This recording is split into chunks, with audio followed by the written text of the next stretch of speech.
Hey, good evening, everybody. How are you? My name's Chris. This is the Diamond Brush. Welcome. I hope you're having a great evening.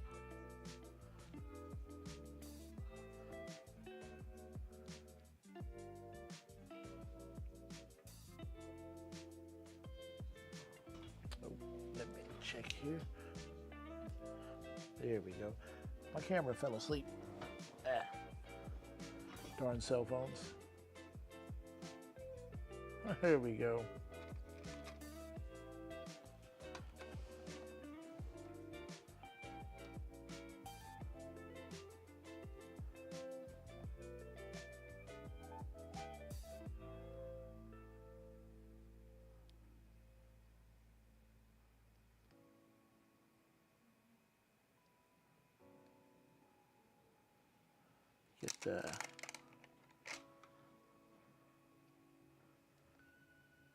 Get my tools ready to go.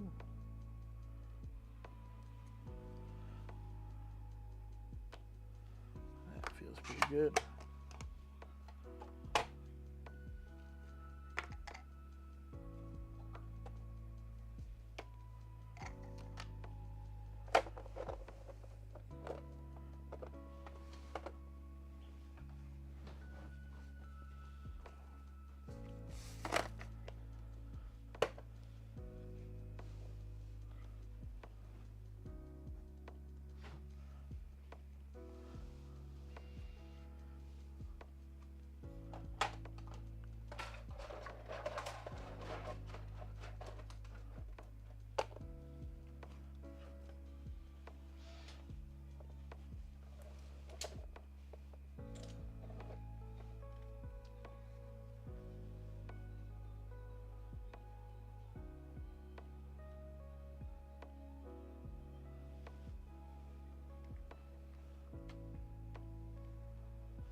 Yeah, there we go.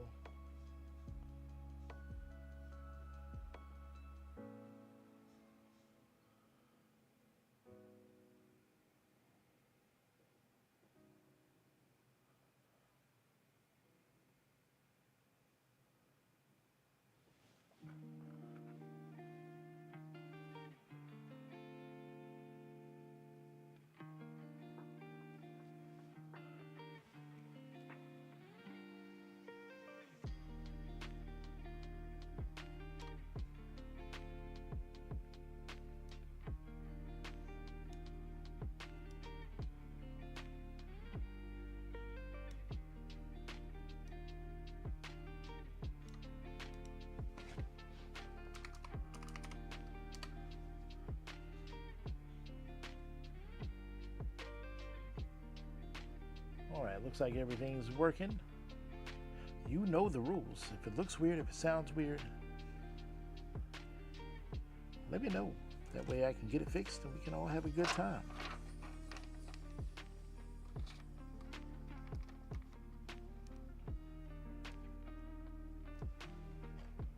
Hey, welcome, Pamela. How are you?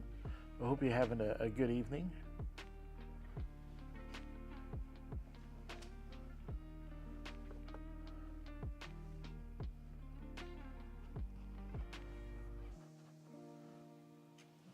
Move that over just a little bit. There we go.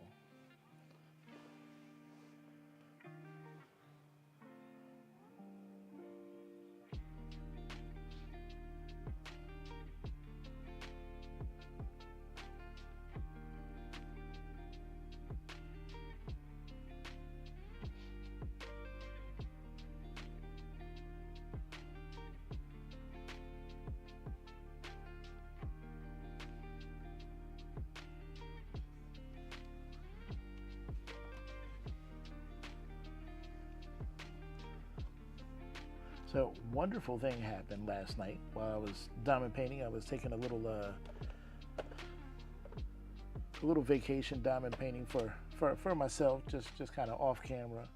Um, I actually laid down my very first specialty drills.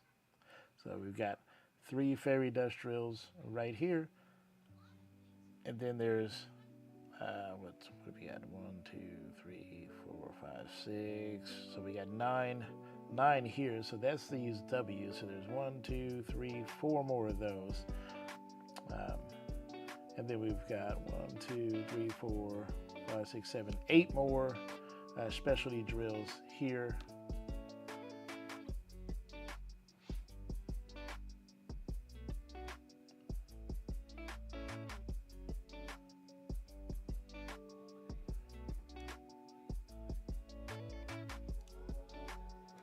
Oh, and that's Elisa messaging me.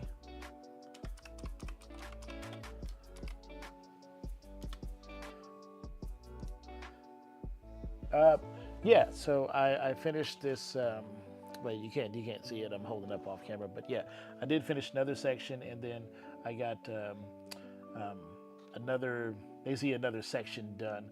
I call it a section, even though it looks half done. It's the equivalent of a section done. So yeah, and hopefully tonight, with any luck, I'll finish this section here. But we'll see. We'll see.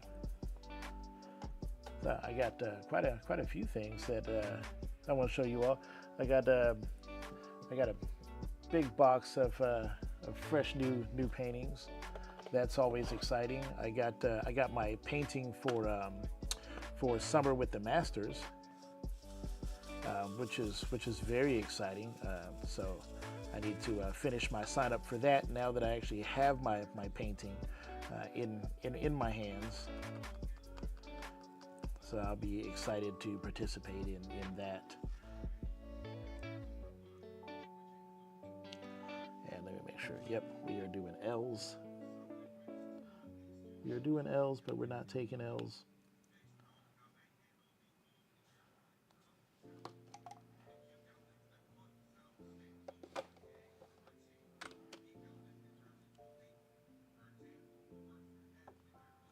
Now, last night I actually got a section filled in, done relatively quickly. Just mainly I wasn't streaming.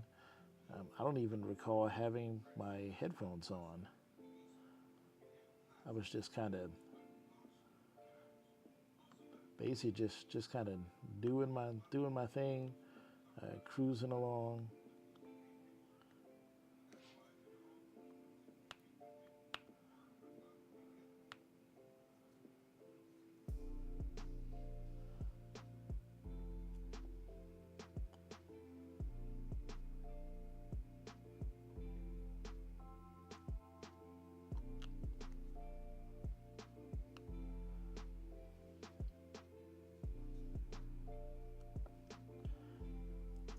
Was actually multi-placed quite a bit, which is probably why I finished it faster than I had expected. No distractions, no one to talk to. Not that you guys are. Well, yeah, I'll admit you guys are a little bit of a distraction, but it was just me in my own little world.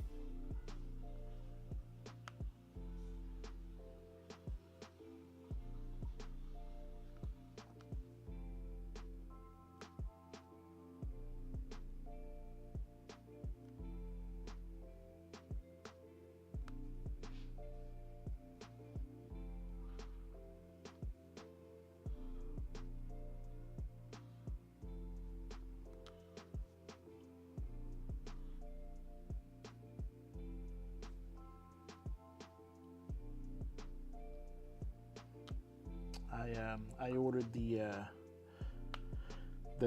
the part that I needed for the printer, that was a catastrophic failure. I don't think that it horribly damaged the printer. Just the hot end, the little nozzle where the melted plastic comes out, that basically broke off and then singed because it kept getting hotter and hotter while it was broken, and it couldn't get rid of the heat, which is a good thing because it could have set the printer on fire. So glad that didn't happen.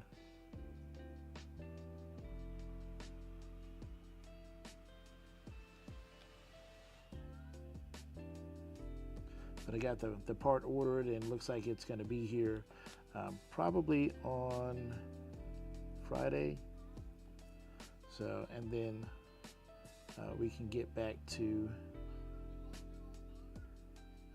running at full capacity, which would be good, because we got a lot of prints to make. I don't think anything's going to be late because of it. You're fixing some lavender and chamomile hot tea. Okay. Now that sounds like a nice way to relax. Nice way to cap off the day.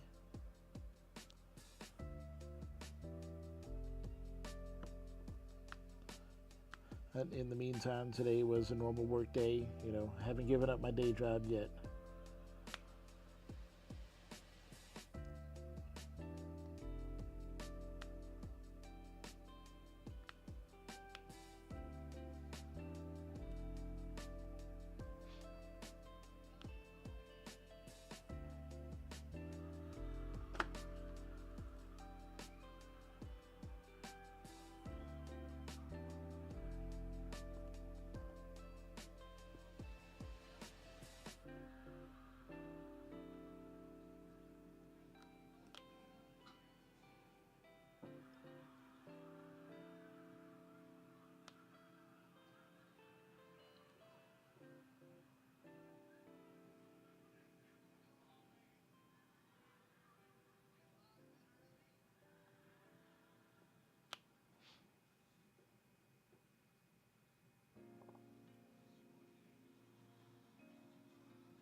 And Pamela, you should be receiving your package. I would say probably on Friday. Of course, you would probably know better than I. You have your tracking information already, I think.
Trying to learn multi-placing by watching many different people. Well, I am I'm multi-placing, or at least trying. I am using I believe this is an 8-placer,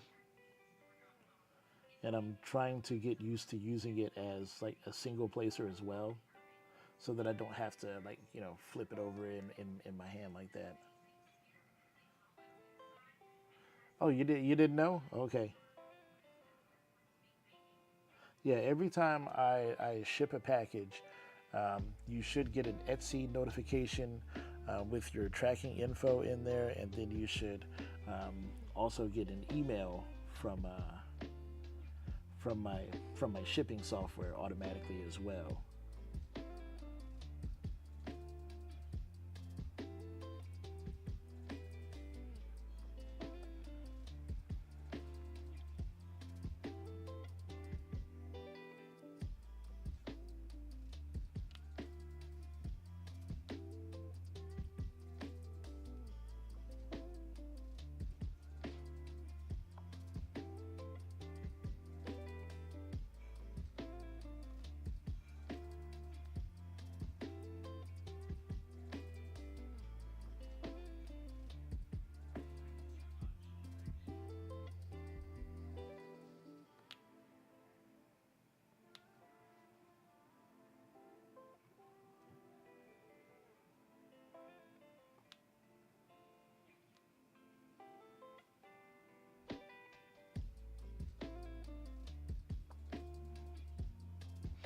Well, I'm excited for you. I think you're really gonna like that tray. I mean, I know you've got the Forever Young trays that you can kit up into, and that's awesome. But like when I start the summer with the Masters, I'll actually have this painting, Witch Hazel, um, as a whip, and then I'll also have my um, Masters painting as well. And I don't have enough tray bricks to kit up the both of them. So for my master's painting, I'll kit up into bottles and then use one of the trays that I make to to to paint that painting, which is a good thing because for people who've never seen the trays like I make in use, it'll be good to see that and show that off on stream.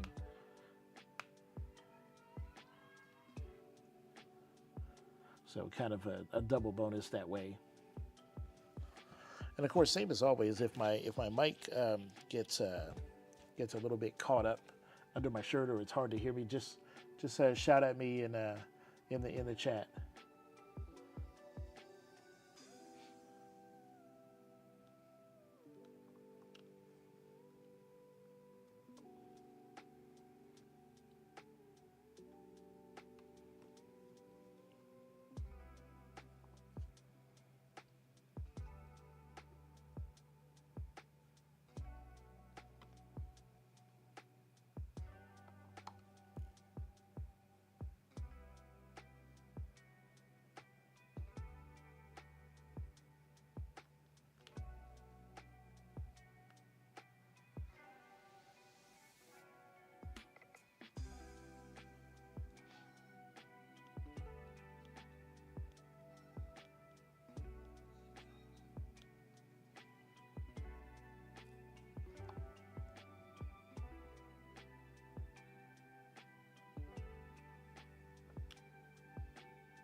I find that when I first started doing the open spaces in the after I pulled the ruler off, it was like it was, I wouldn't say super hard, but it was definitely challenging, especially trying to multi-place and keep my line straight.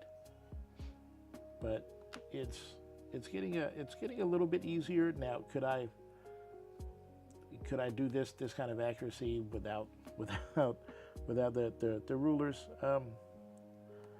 Probably not, but it just goes to show that with some practice, yes, you can.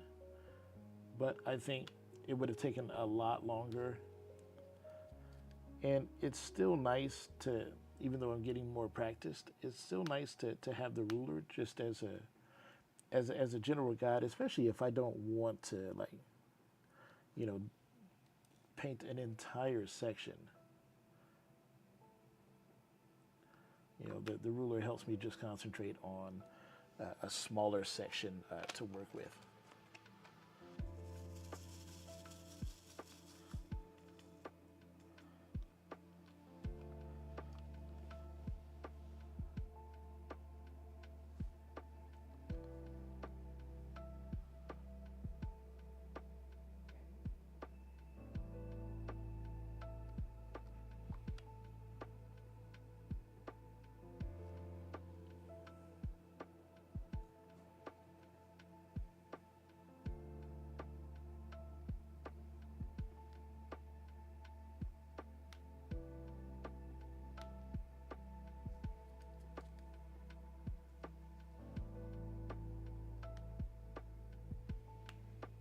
Hey, Tracy in the house. What's up, Tracy? How you doing? Hope you are having a great evening.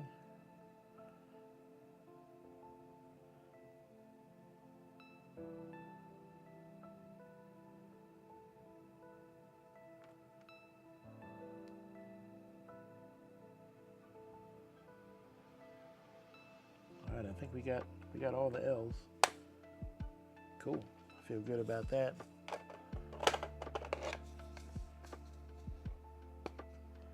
Yeah, quite a lot happened, Tracy. I broke the nozzle off of one of my 3D printers, so I'm waiting on that replacement part to arrive. Thankfully, it's not the only 3D printer that I have, or else I'd be in real trouble. But it should arrive hopefully here by Friday, so I can get um, uh, that printer back into service. And then what else? Oh, sitting next to me is a big box of paintings um, that I have accumulated, say, in the last, um, well, however long it's been since I showed off the last set of paintings that had the Serene Mountain and the Bad Time from Yume Art. And the All Claire Studios mountain scene.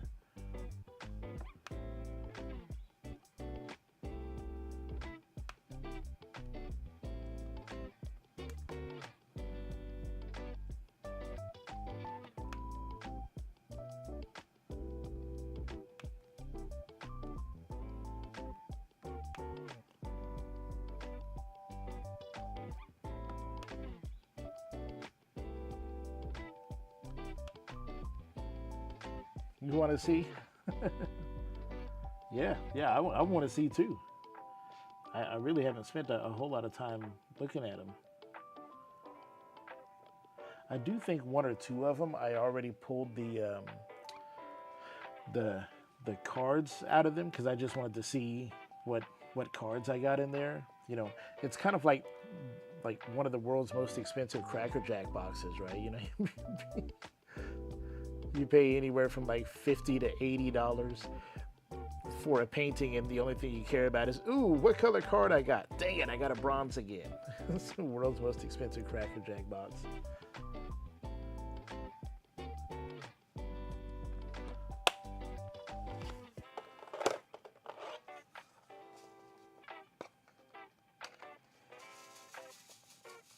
And last night I did a little bit of diamond painting just by myself, not on stream or anything. Kind of blazed through it pretty quickly, which was surprising. That was nice. Um, no distractions or anything. Just the middle of the night, me and my headphones, and I don't know what it was, but like multi-placing just like I was in the multi-placing zone, and like things were just lining up, and I was just kind of blazing through it. You ever had a sesh like that where you're just painting and it's just like whoosh, things are just coming together. You're like hyper focused, and like your hand is moving, and you're just bam, bam, bam, just placing down drills with the quickness. You don't have any stuttering or hesitation, in your hands. You're just on it.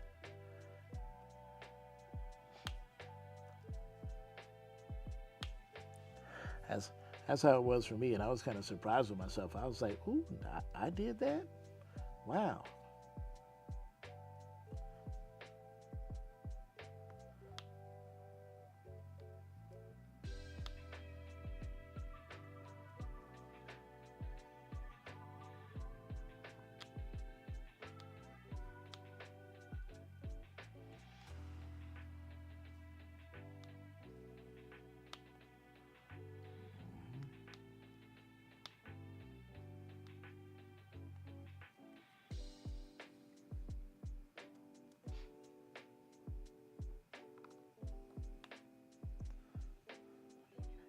Oh, you got a black finally! Congratulations. Which painting was it on?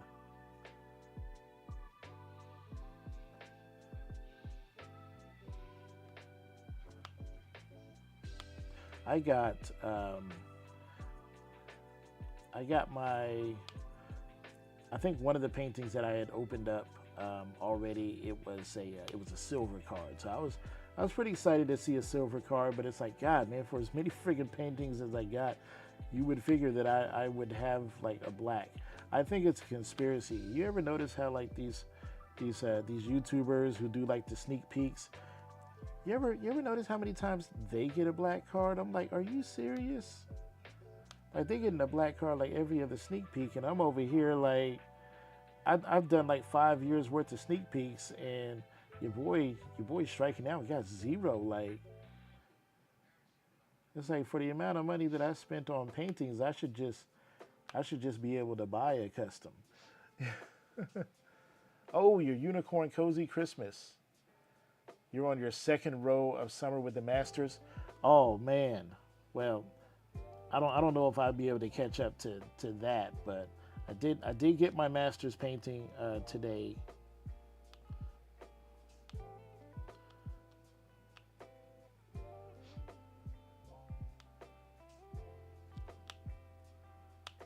So that canvas might be the only canvas that I open um, tonight, and I'll save the rest for a true unboxing, and we'll look at the canvases.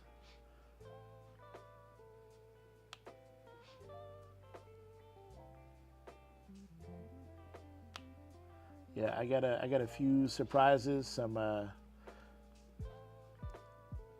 canvases from an artist that I've liked ever since I kind of discovered the world of diamond painting, and I was like, ooh, I definitely want one of their paintings, but I just could not decide which one. And so I finally saw one where I was like, yes, that's I can't say that's the one, but I was like, yes, that's one of the ones.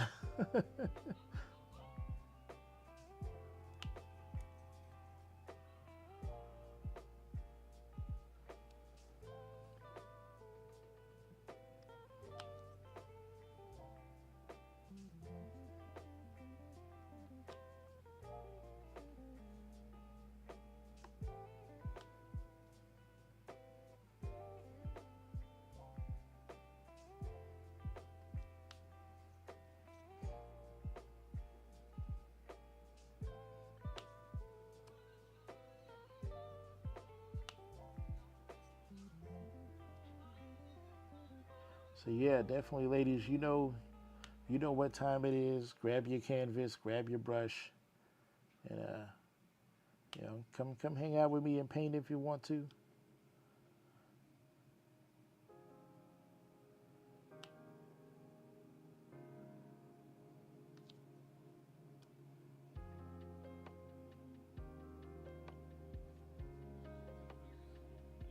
Oh, Pamela, the Masters. So Summer with the Masters is an event held by Diamonds and Washi, and it's not a contest or anything like that. Think of it as a community painting project where the the goal of the project or the purpose is to show recognition for the old world masters of painting. And so this year it's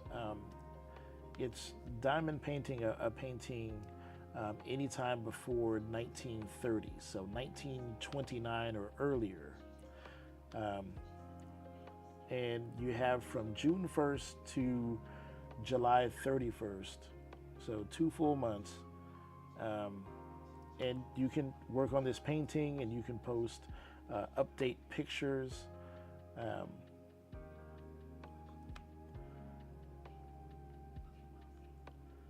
and it's just a really cool way for everybody to kind of get on the same page and kind of be painting a similar thing.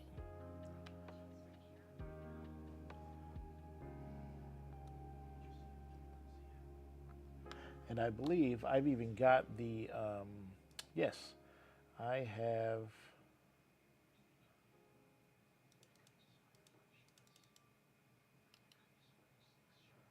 so I'll copy that, paste, enter.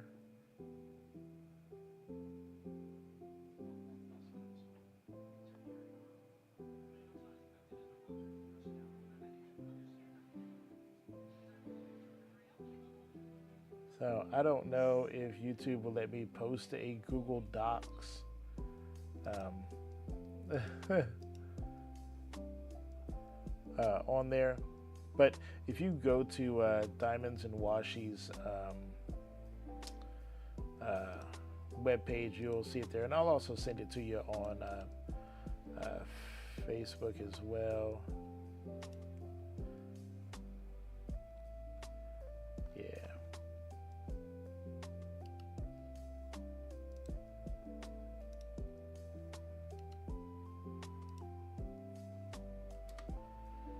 There you go. There's that Google Docs for you.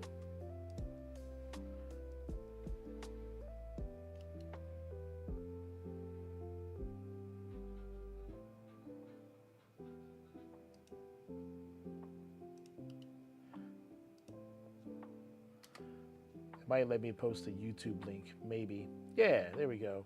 So there's the YouTube video explaining what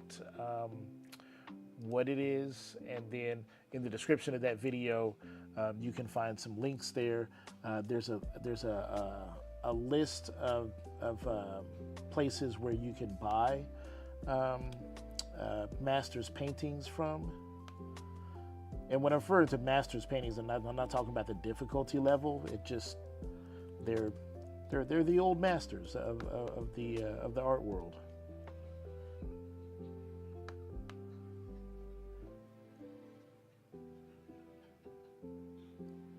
My wife ordered uh,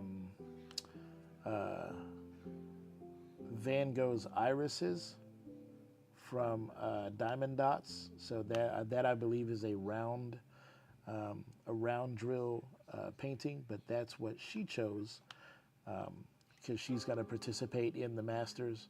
I don't know when that one's going to show up. Hopefully, it doesn't take too long to get here.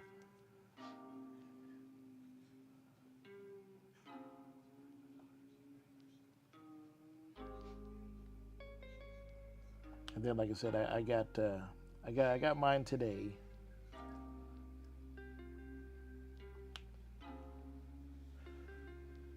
And we are the masters of painting them. Yes. We are the masters of painting the masters' paintings.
You're doing Primrose from Alfonso Mucha by DAC.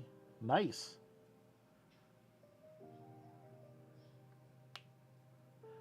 I don't remember seeing that one um, on DAC, so it's probably out of stock.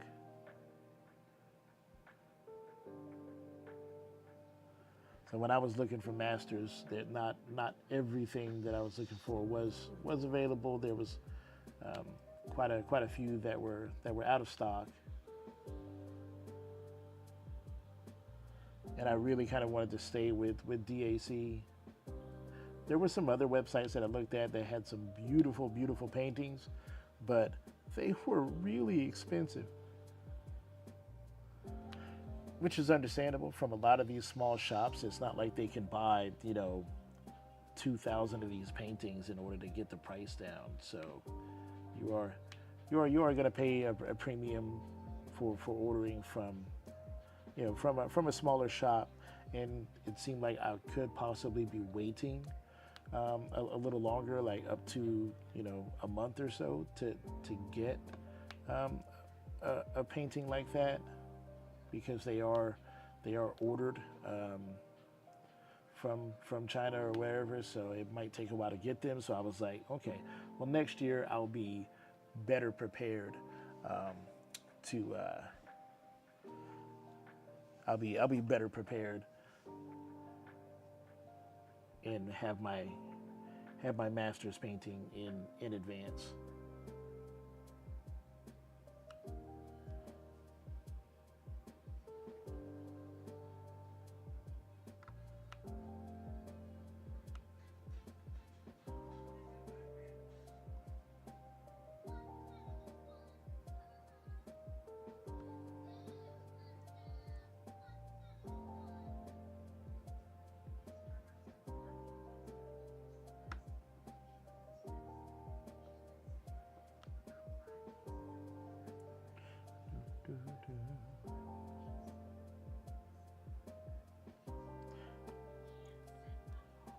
And Pamela, what's cool about Summer with the Masters is that um, you don't have to start with a fresh new painting, even if it's something that you've already been working on.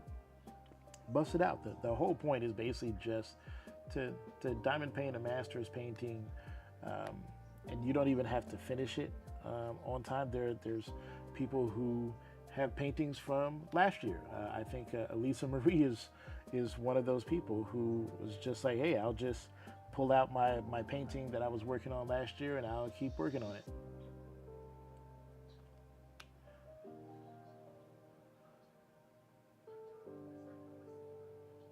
because I know that trying to do this painting and a master's painting at the same time while trying to run this side hustle, it's probably not like, I'd be surprised if I got either one of them finished by July 31st. I'm gonna shoot for one of them, but I don't know if it'll be Witch Hazel or my master's painting.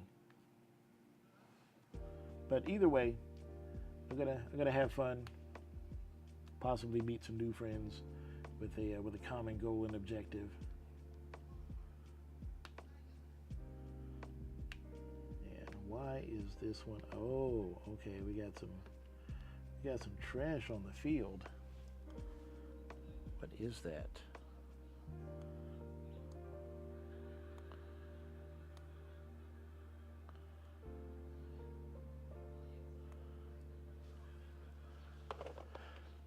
All right, we got to break out the specialty tools.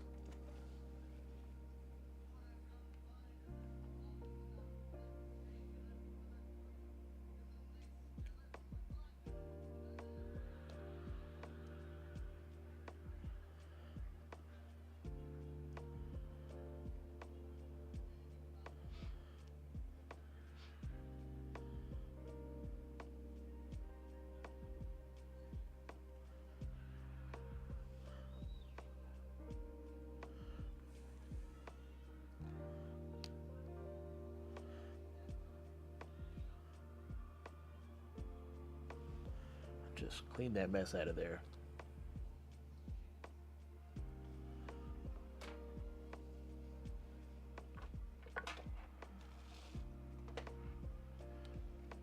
You really like the one that she's doing?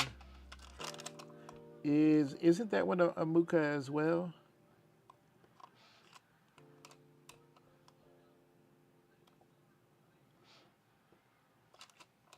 I think it is, right?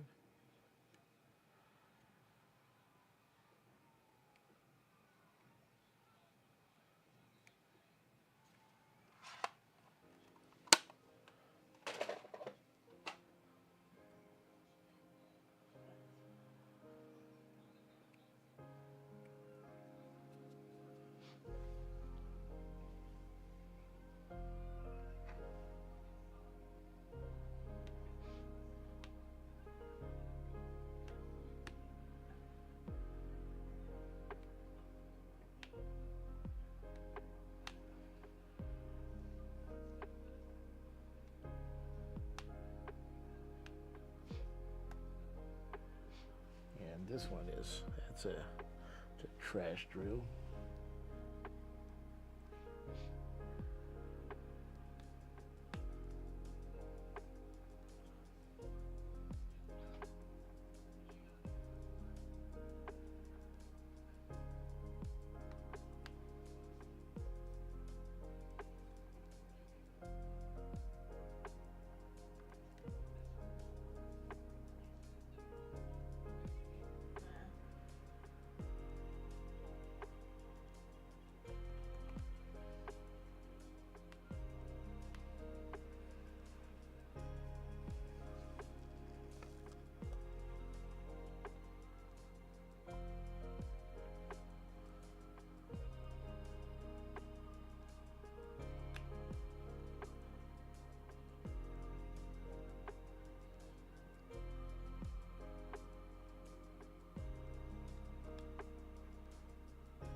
Oh, you had your painting, your Luca a year in advance. Whew, yeah, that's sitting in the stash for a while, baby.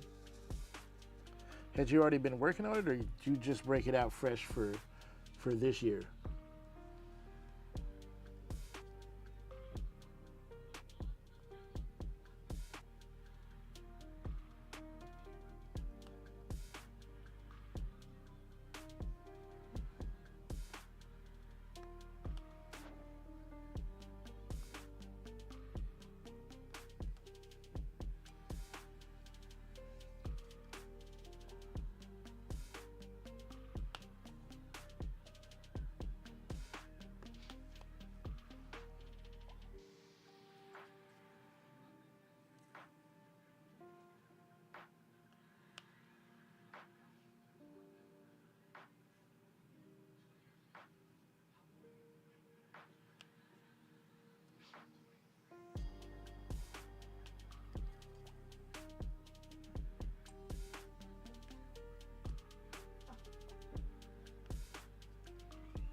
Now, Pam, do you have a painting already that would qualify as a master's painting?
Probably, but I already have too much going.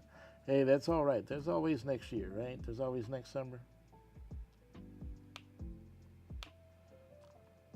Yeah, I don't know how it's going to be working on two or even three different paintings. Probably just very slow progress on all of them.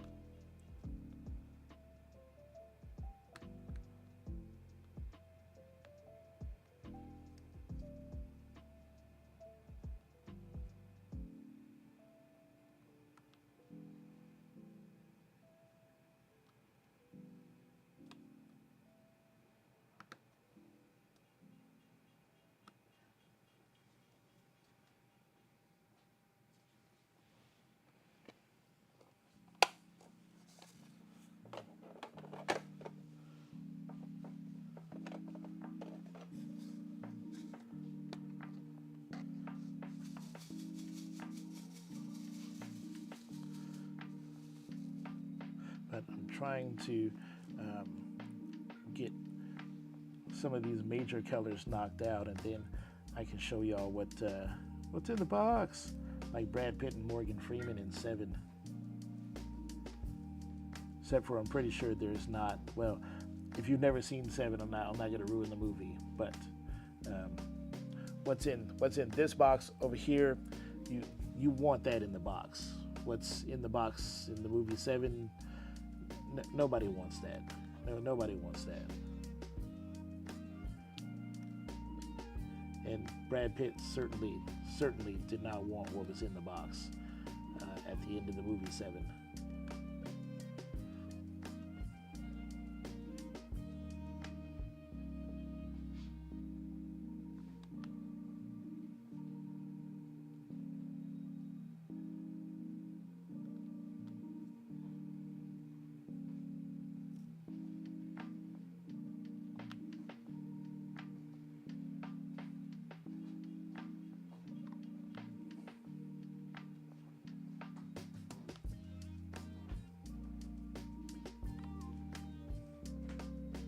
Who's that walking around behind me? Is that the missus?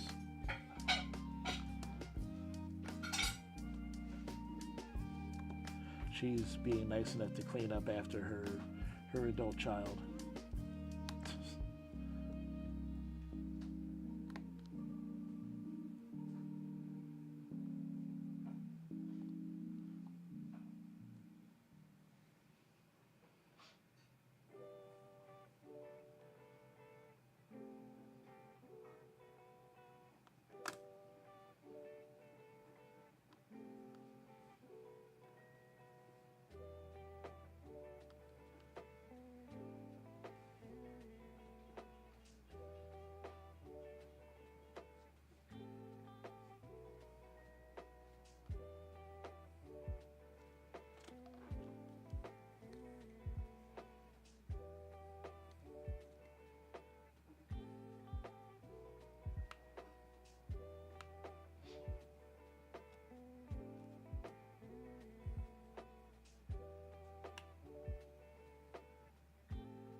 Hopefully, you guys are seeing a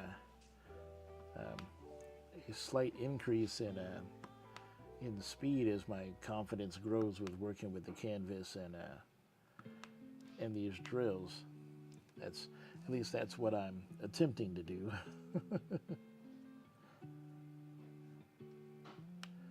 Like I stated at the top of the stream, like sometimes it works and other times it's very slow.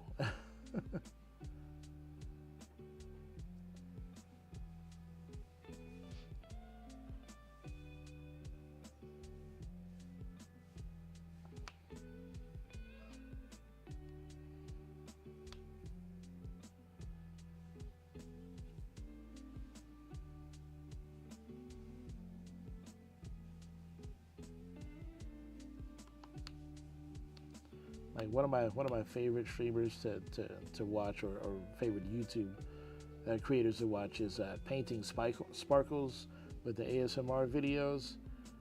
Oh my god, so fast, and I'm just like, are you serious? And I know there's some edits and some jump cuts, but still, I can tell she is knocking them down.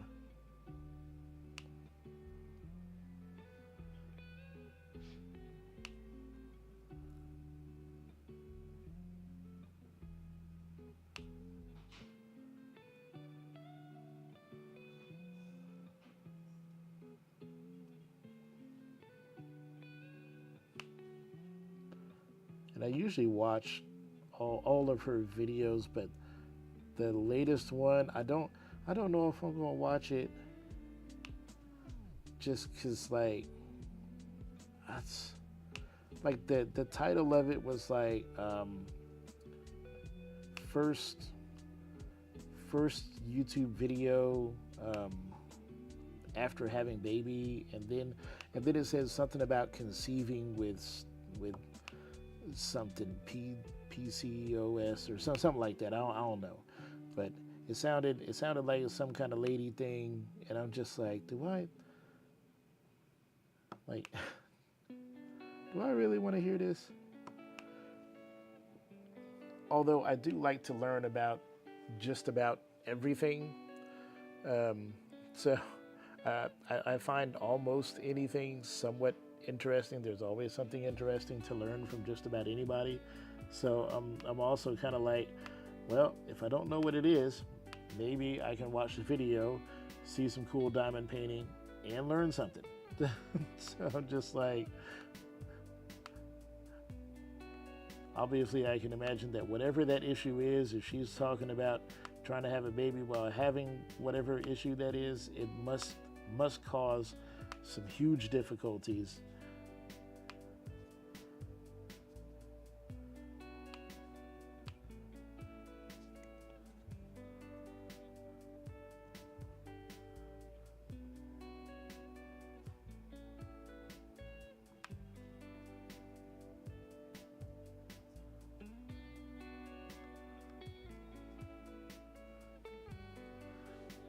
What do I use in my pen? I am using the Art Dot putty wax, and this is the blue, obviously, because it's blue. And I've had this for 3 months. Like, look at how much is in this thing. 3 months. Like it's up. Am I gonna have this for the rest of the year? And this was like $6 on Amazon. And I was so afraid when I was using it that that when I got to these specialty drills, I was like, oh my God, I'm gonna tear the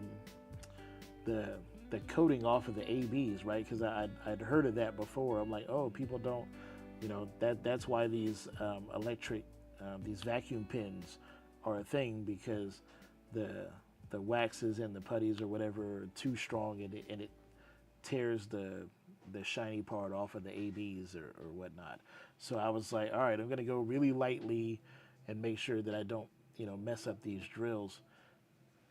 And that's what I did. I didn't press down too hard or whatever, and it worked out just fine. It was like painting with any other drill, So I was like, okay, I don't know what the big deal is, but Elisa did say in her stream that she uses the Art Dot Blue on her um, special drills, and no problem. So I'm like, well, I'm using the Art Dot Blue, so okay. Maybe it's just if you use like the what is it, like the glue dots, which I think are like super strong, really sticky. Maybe that can be an issue or something. But I haven't had an issue or a problem yet. Okay, so before everybody falls asleep because I'm streaming too late, let's take a look at some of these canvases. What do you guys say?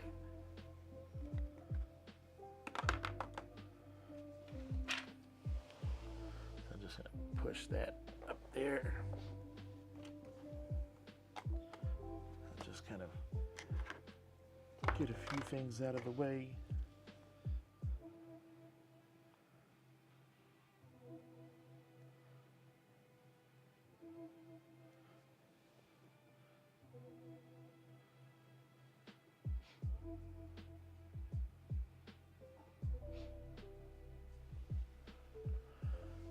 Okay, let's see. Numero uno. Oh, and just so you know, when I have my when I pull cards out, this is what I have them in.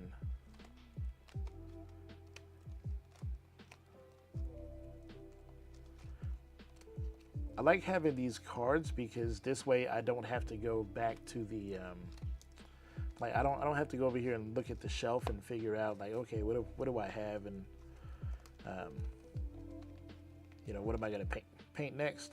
So the last paintings that I showed off on stream was the Serene Mountain by All Claire Studios, Hear Them Whisper by Miss Holly, and Bath Time by Yume Art. So let's see. What do we got in our first box? Aha. So in our first box, we've got Flower Delivery. This is by Yume Art. This is one that I've already opened and taken the... Tracy is gone. I'm here. Oilers were in overtime. Hey, I understand. I understand. Hockey is life. Canada ain't no joke when it comes to hockey. So, Flower Delivery, I already opened and took the card out of it. That was a bronze. So that was a sad day. Oh man, it was a bronze. But I'm super excited about this painting because it was out of stock for a while, and I feel like anybody who's been around diamond painting for a while, like, has this painting. Everybody wants this painting. Tracy, you know what I'm talking about. And when it showed up, and I was like, oh my God, I can get this. I can get this painting. Yes, let's get it. I was super excited. I mean, there's a lot of color in that. I'm gonna move this out of the way so I can set it down, but like there's a lot of color in that. That's a gorgeous image. It's got a little bit of action in it, like all this flower here. I know there's going to be pretty confetti all around here, but I think that'll make it fun. And it's a huge painting. It's 27 by 40, so a big painting. It's 81 colors, so even more than Witch Hazel, which is 75 colors. 7 ABs, 4 fairy dust, just under 115,000 diamonds. So yeah, I know you do. Remember, I wanted to trade you, and now I don't have to because I have my own. So I can't wait to paint this one. This is, yeah, that one's super exciting. Can't wait.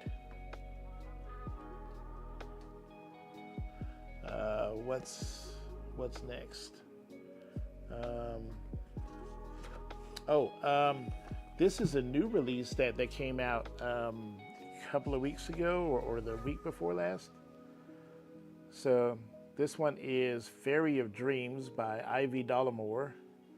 This is basically 36 inches by 27 and a half. And I can't wait to see how much of this fairy here is going to be like special drills. I just, great color, some action in the scene. Yeah, the gradients in the yellow. We won. Congratulations. All right. Now this one here, 60 colors, 1 AB, 4 fairy dust, and 102,000 diamonds. So if it's just 1 AB, I'm going to guess that it's some kind of yellow or gold color that's going to add some sparkle or some ethereal ghostly quality to the fairy. But who knows? So this is another one that I opened already. This one actually gave me a silver. This one gave me a silver card, whereas Flower Delivery gave me a bronze. So that, I think, is my second Ivy Dollamore.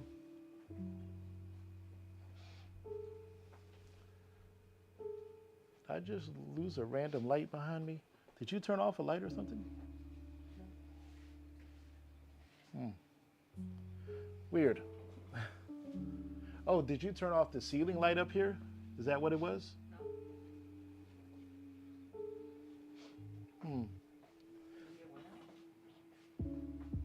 I don't know. It just all of a sudden it felt like it got darker. Did you turn out the light back here? I didn't turn off anything. Oh, okay. I didn't know. It just felt like it. It's huge. Yeah, this one. Yeah, 36 by 27 and a half. But Flower Delivery is 27 and a half by 40. So that's an even bigger painting. And I've seen people finish that painting and post pictures of the finished painting, and like you can't even see their body behind it because it's so tall. Now, of course, those were women of average height who were holding up the painting, but still, it's a big painting. And here's another one, 27 and a half by 38. So this was another one that was on my unicorn list. I apparently, it did get dark. Yeah, it did get a little darker, and I'm like, why? What's going on? I have no idea why. So, a little weird. But I guess I'm a Yume Art fan, because like everything that she does, like I just really like. I like the vibe. I like that it looks hand drawn. Like there's so much in the diamond painting world that is AI or computer rendered. And while this might be drawn on a computer using a drawing pad or something, it still feels like an animation cell from a Miyazaki movie. You know what I mean? It has a really nice look. And this one, 59 colors, 4 ABs, 1 fairy dust, 108,000 diamonds. And I mean, look at all of this stuff that's in it. I mean, this is just, that's going to keep me busy for real. Like, it's going to keep me busy for a while. So another great looking painting from Yume Art. And then we get into the ones that I haven't opened yet.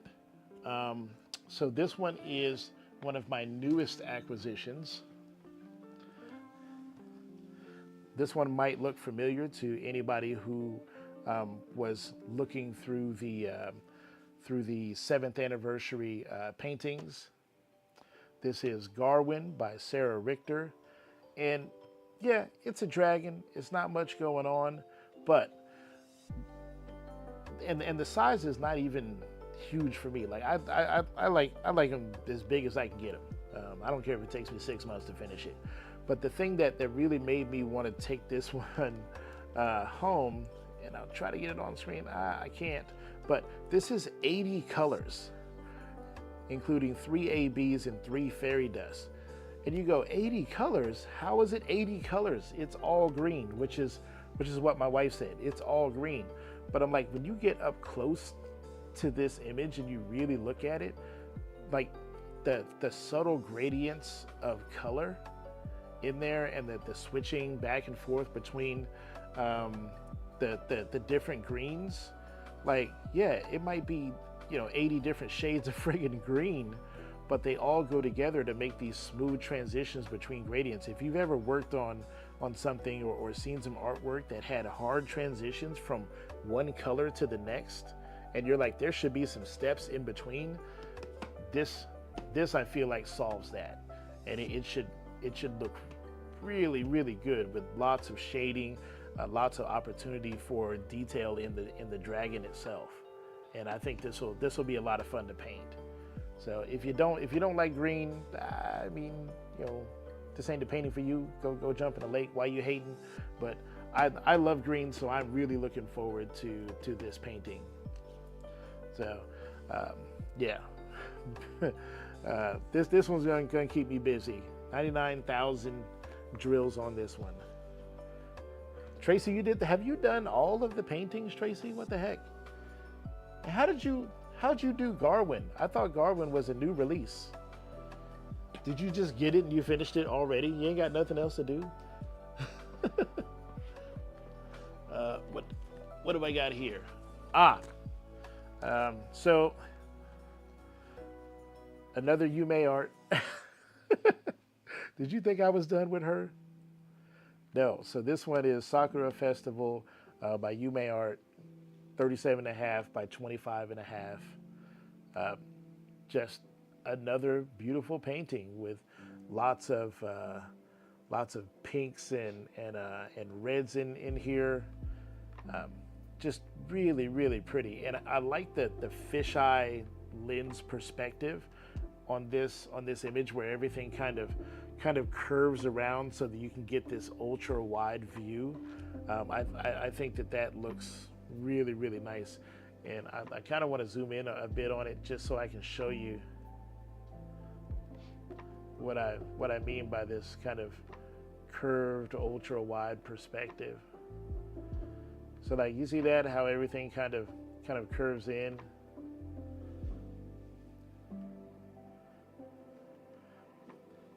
Like all of the buildings just kind of curve in to a point, and they're kind of leaned in, so you can kind of see everything all in the one shot. Really, really pretty. Limited color palette on this one compared to some of the others. 45 colors, 4 ABs, 97,000 diamonds. Oh my God, did I just do the TikTok thing with my nails? I've been watching too many friggin' diamond painting TikTok videos. I'm gonna start going, look at this diamond painting that we got from DAC. Oh God. And I told myself I would never do that. But yeah, this is a really beautiful painting. It's gonna look great hanging up. So, another Yume art. So that was painting number 5 of the new paintings. And then this painting is another one from the 7th anniversary that I picked up. This one is That Bird by Richard Lorenz. I have wanted a Richard Lorenz since I came into the diamond painting universe or whatever. No Under the Stairs. No, there's not an Under the Stairs available. I would buy an Under the Stairs right now if it was available. You show me an Under the Stairs on DAC, and I will buy it right now. I'm gonna have to use my Afterpay, but I will buy it right now. So, Richard Lorenz, all of these freaking birds have so much character, and the only reason why I haven't bought one until now is because I couldn't decide which one to get. And then for a while, it seemed like almost every Lorenz was out of stock. And so when I saw this one, I was like, ooh, gotta have it. And if I were to buy something like in the next couple of days or whatever, the special delivery one that has the birds on the mailboxes, and the mailboxes are filled with like Diamond Art Club paintings, like that would be that might be my second Lorenz. But did you guys see the sneak peek of the Lorenz where the birds are like at a craft table, and the birds are painting a oh, I can't ask Sandy. Dang it. A Randall Spangler. Or is it the other way around? Is it the little dragons that are painting a Richard Lorenz?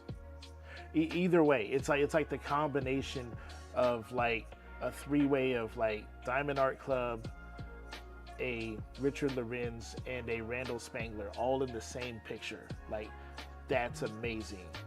So I would definitely want to pick up a special delivery and do that one at the same time that I'd be doing that one that he did a little sneak peek that he's working on, because those two together, like if you have one, you're gonna definitely want the other one. So maybe I do need to pick that one up just so that I have it for when the new one comes out. But super excited about this one. One of the smaller images in my stash, 22 by 28. This one, pretty good amount of colors, 62 colors, 3 ABs, and 4 fairy dust. So for a small painting, this is going to have a lot going on. And if you look at the larger image as a whole, like there's a lot of gradient and a lot of color going on here. So this is going to be, this is going to be a lot of fun to paint. This is going to be really nice. I'm super happy that one is my first Lorenz. And then what we all came to see, so this is the one that I'm doing for Summer with the Masters.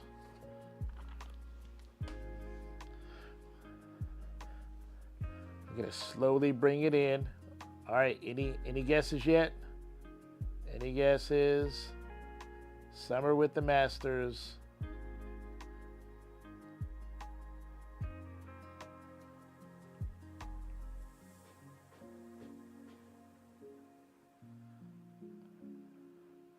Oh, come on now. Somebody should get this by now.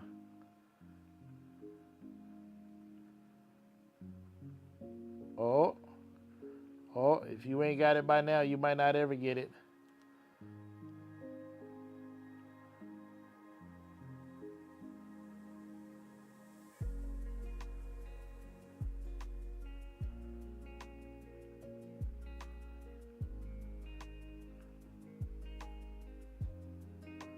Tracy got it. She's right on point. It's not, well, it's seasons, but it is summer. So this is part of one of 4. This is called Summer from 1896 by Alphonse Mucha. And oh, this is a nice touch on the box. Like, is that a thing? Are the boxes signed? So this is going to be the painting that I'm going to do for the summer. I mean, and of course, look at the fabric, the way that it drapes.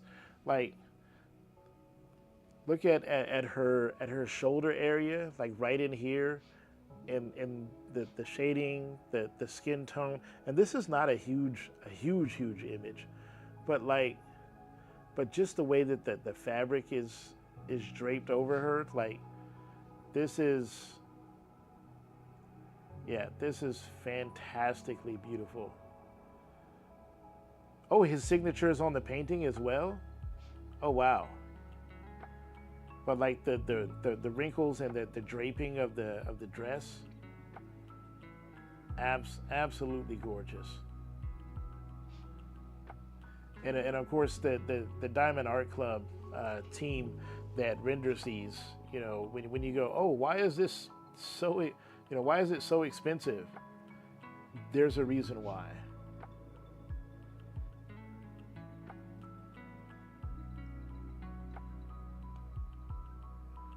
But look at that. There's a signature on the box.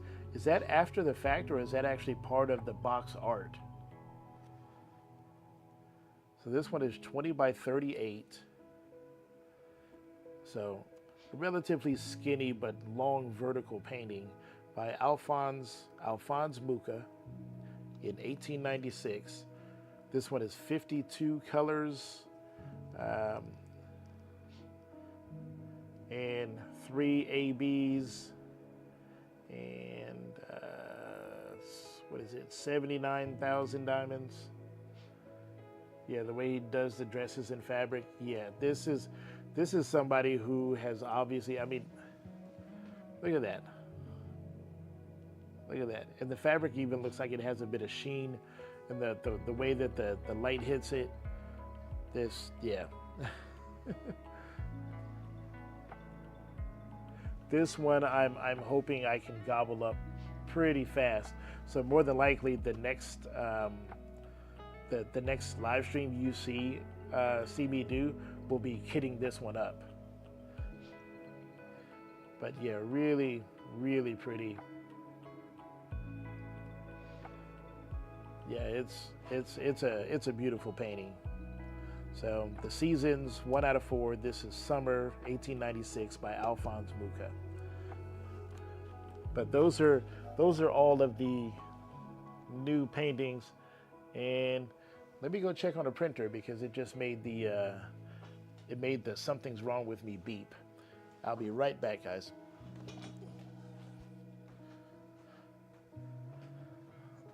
What did it say? Check if the left channel filament spool is stuck. And look at that, it is. Okay, not a big deal. We'll just get it unstuck.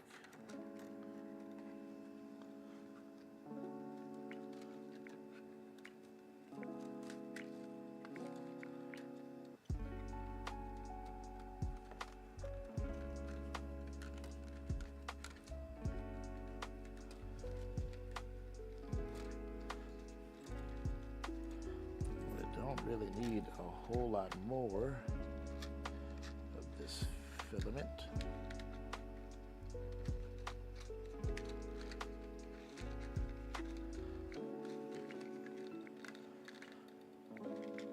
This spool of filament has been giving me freaking nightmares because it does nothing but tangle as it comes off of the spool.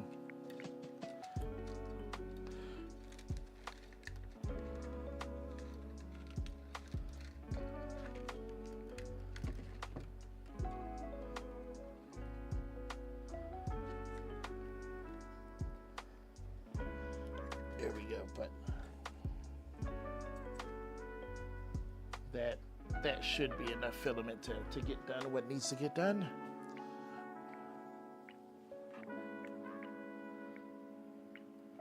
All right.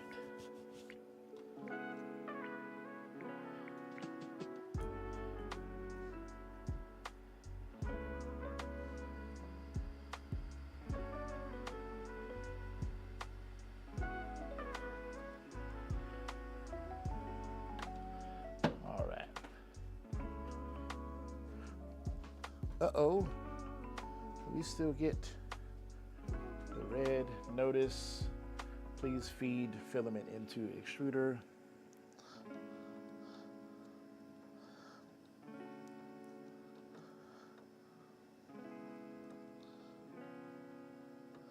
Okay, now filament is in the extruder.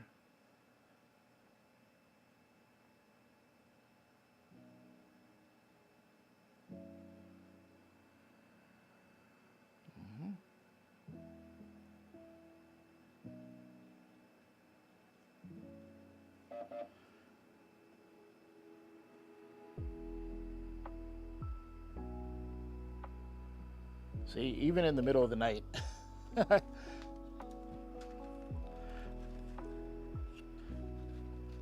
Get these messages and have to babysit all these prints, and so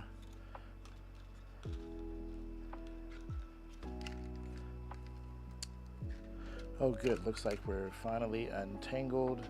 Yay. And it looks like our printer is gonna go back to doing what it's supposed to do, which is printing. And it's going to pick up right where it left off. Okay, cool.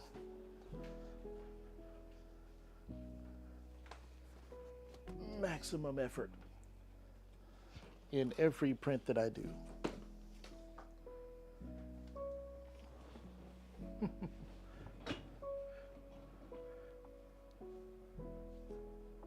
I'm going to post my painting there once my row is done.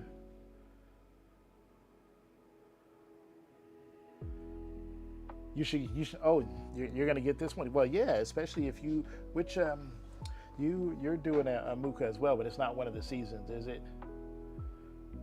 You can't wait to see it. Oh, well, now the pressure is on. I have to do it now. I don't have a choice. I have to do it.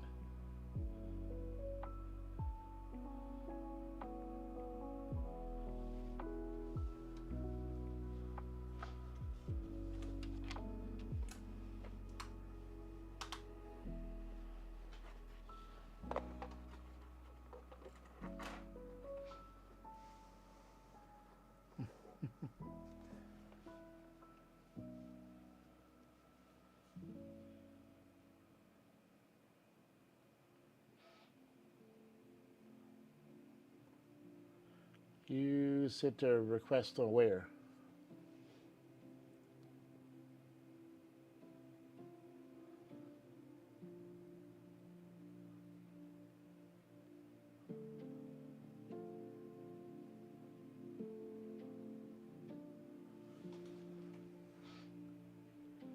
Oh, you sent me a friend request.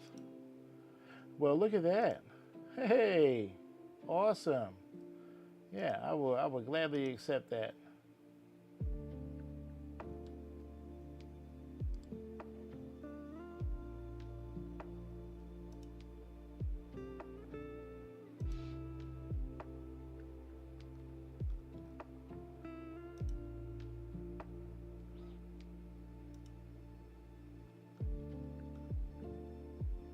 See, and now you're my friend. I like having friends.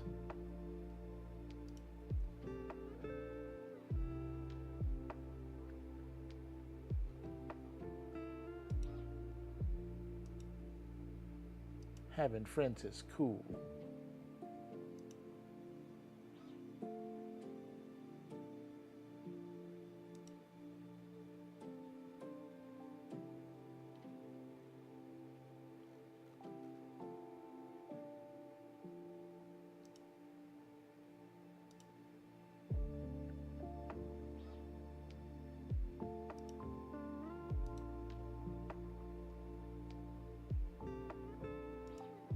Primrose. Ah, okay. Yes, yes. That's you did say that. That's the one that you have. Cool.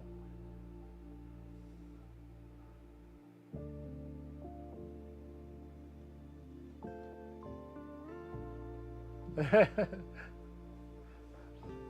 have two. I have lots of friends. I have made so many new friends when it comes to diamond paint, and not just because I sell stuff, but like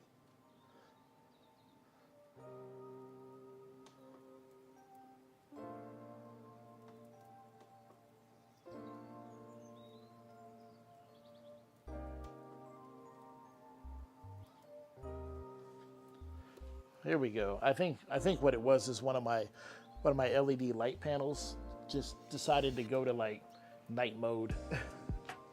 So it was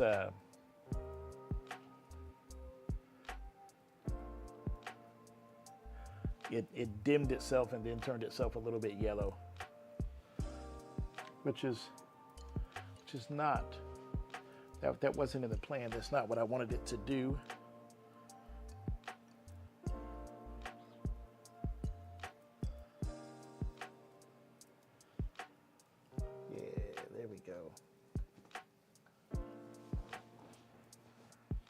I've been moving my camera around so much that my phone is confused on what it's supposed to focus on.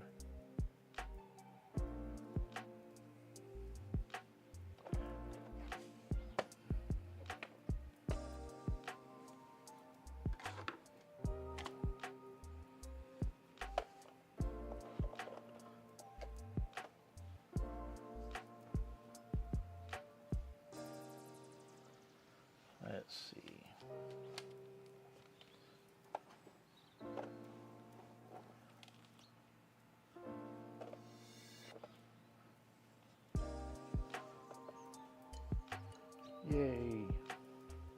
Now I got to bring the whole thing a little closer to me.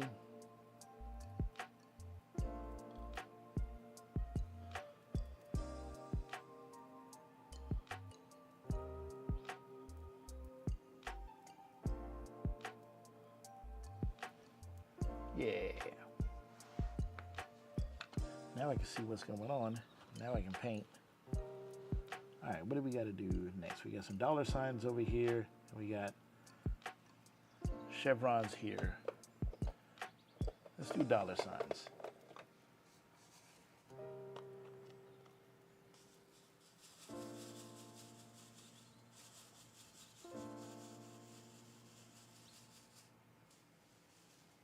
I know that I probably don't need to shake that much. I think I shake them excessively, but I don't know. It just feels good to really shake them up. I don't know.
Yeah, I like Facebook friends.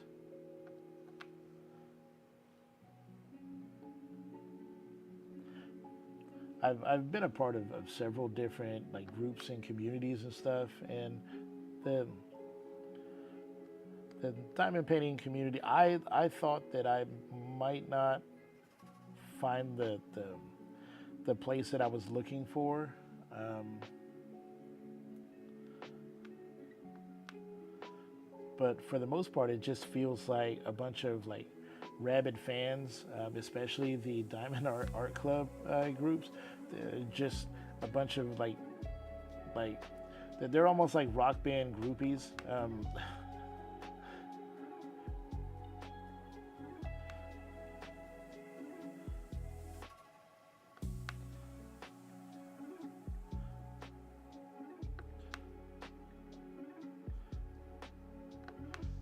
Yeah, like everybody with DAC is like so committed to the cause, and like that's a good thing.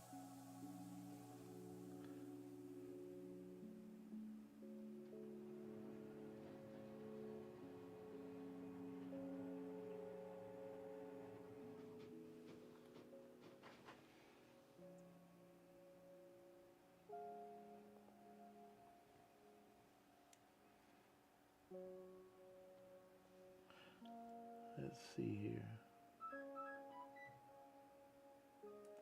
There we go. There's the happy beeps from the printer telling me that it's all done.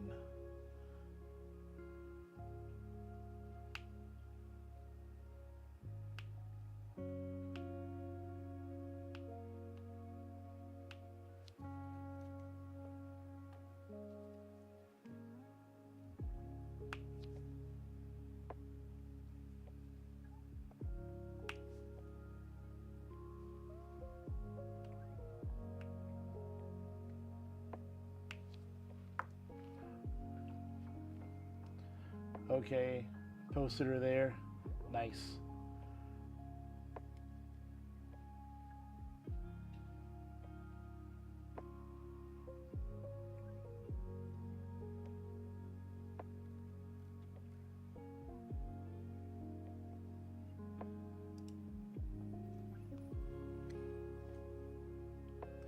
Unfortunately, my phone is being used as a camera, so I'll have to I'll have to take a look at it when I get done.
I need to make an account on Coffee so I can order.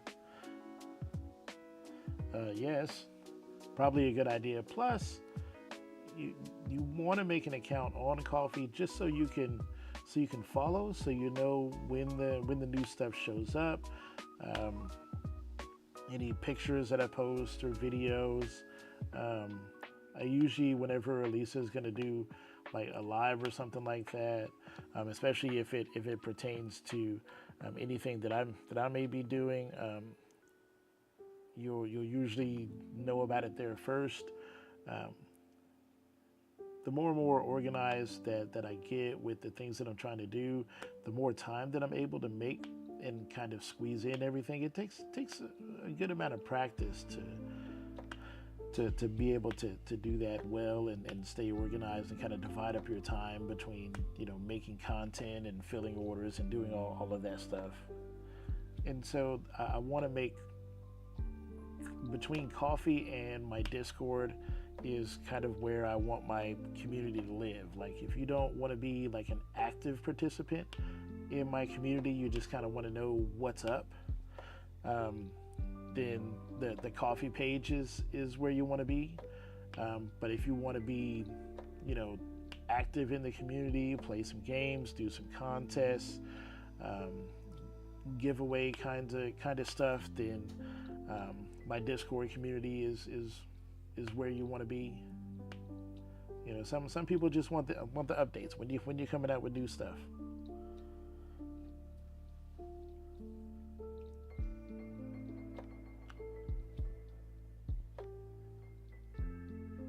And that's what Coffee's for.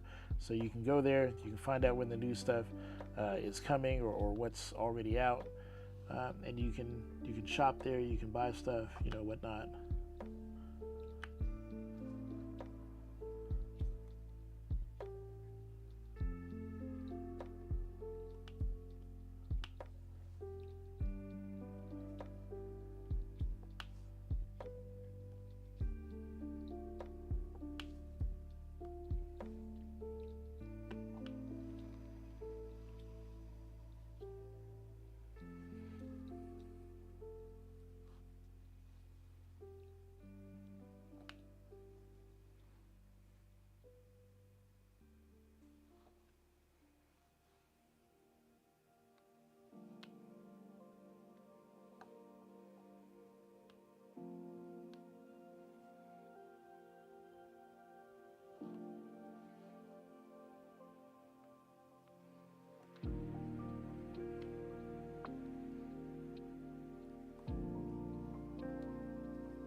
Will let me order from Canada. Not at the moment.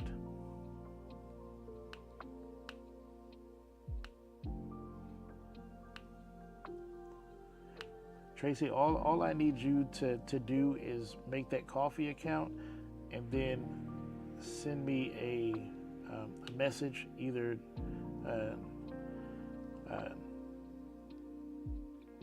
directly through Coffee, or you can find my email, which is thediamondbrushchris@gmail, and we'll work that out together. So just look on the Coffee store. Let me know what it is that you're after, and then I can set that up with you to get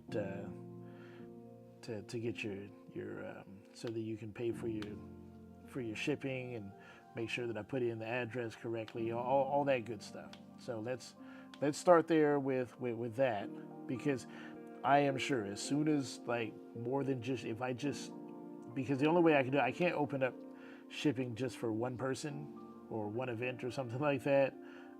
I have to make it live for everyone, and my fear is that somebody's going to notice it and go, "Oh, great, Canada shipping," and then I'll wake up in the morning to like 12 orders all going to Canada, and because of whatever issue, because I didn't test it, stuff will still be jacked up, and I don't want that to be the case.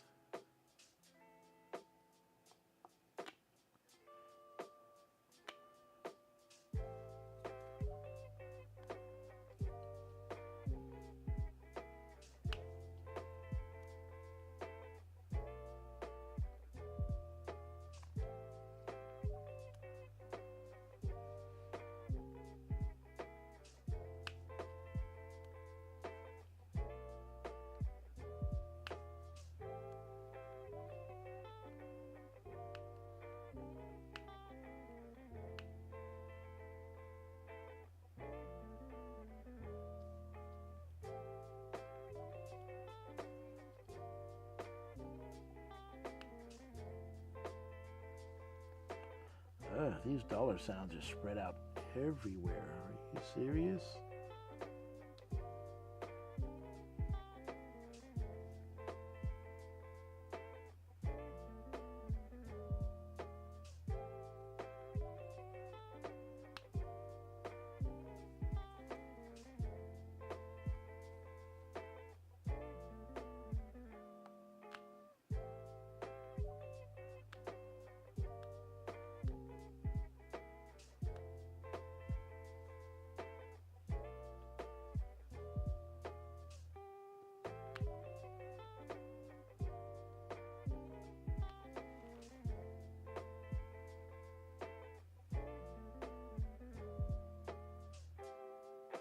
Oh, so Paul. Oh, goodness gracious. Does he make you carry him outside for uh for potty time? Is he being that big of a baby?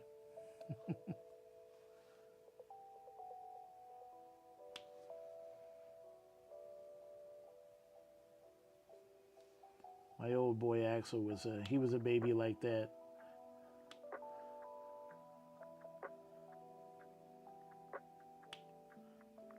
We bought this harness for him.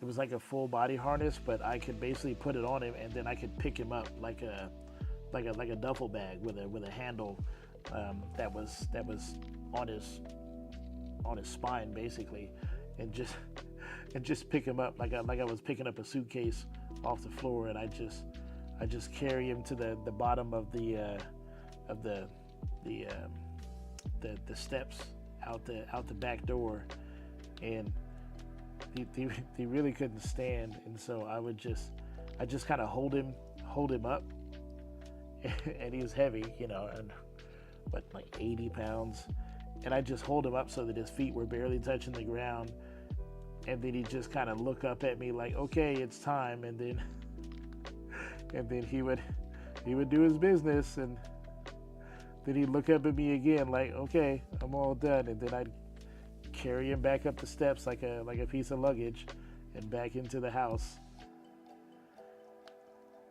And he had this big, the brand was Kong, but it was like this big, doggy pad, whatever, doggy bed, and I just set him down in that, and I'd put his food bowl right next to his face, so he just kind of had to lay there, and he'd just kind of lean over and get some snacks, and he'd give me this sad look like, thank you.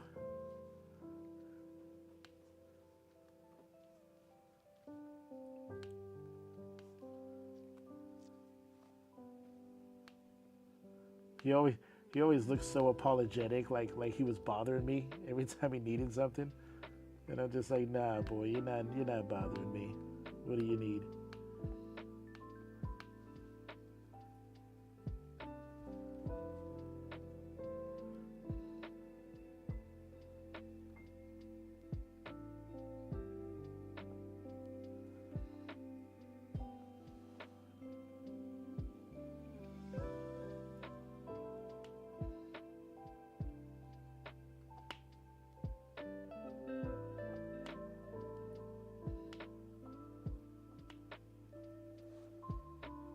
And then there was King Rocky. He ended up developing a condition where I forget what the name of it is called, but boxers get it all the time. But basically, they just kind of fill up with water. They just kind of swell up with water, and they can't evacuate it fast enough. It has something to do with their hearts.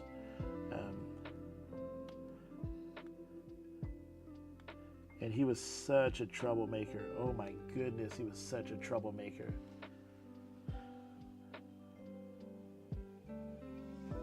And then when the time came for him, of course, turned into a big baby, and he was like, I need help. Can you help me? And he was even heavier than friggin' Rocky was, and they used the same harness for him and all. It was just like, somehow he turned into even more of a wuss, and he wasn't even that old, not nearly as old as Rocky is, or as Axel was. You know, boxers are only supposed to last for, 10, 11 years at best, and Axel made it to 16, so he was old. He was ancient.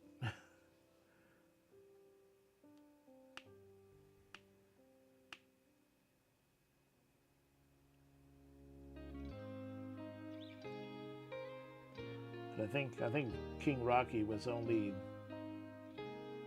eight or nine, so he was just starting to be old, but not old.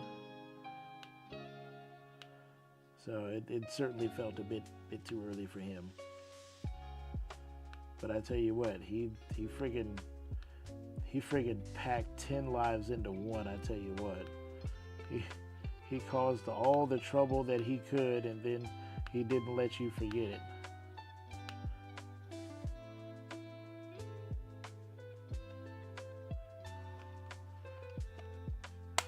Medicated cream wrap. Do you know what happened to him? Did he just like bang it or scrape it on something? Was he trying to like hop a metal fence and cut himself? Like, what happened?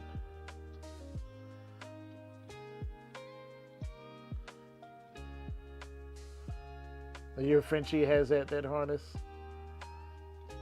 Oh, he's 13. He's an old man. Yeah. Yeah.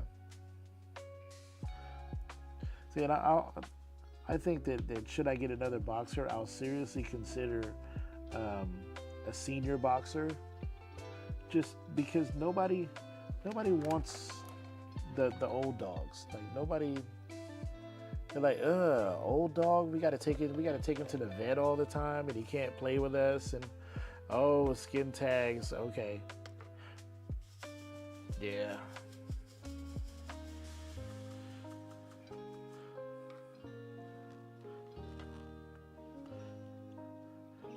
Nobody wants the old guys. They don't play anymore. They're not action packed. They're no fun. Whatever.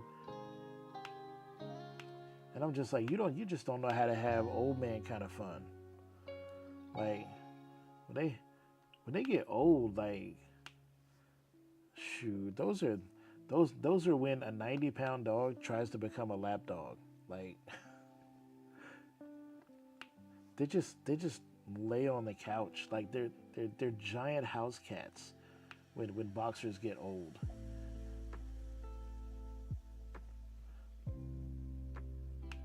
They get a little stubborn, but I mean, hell, when I get old, I'm gonna be stubborn too.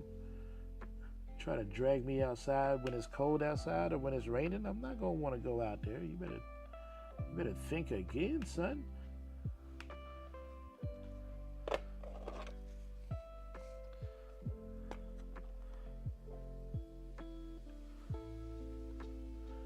Like, the older and more cantankerous I get, the more I feel like I can relate to an old senior boxer. Because I get out of bed and I'm like rubbing my knee, like, today's gonna be one of them days. And I look down and my old man boxer is like rubbing his knee too, like, today's gonna be one of them days. I'm be like, you and me are the same, buddy. You and me are the same. We're both old and beat up. We're just about done.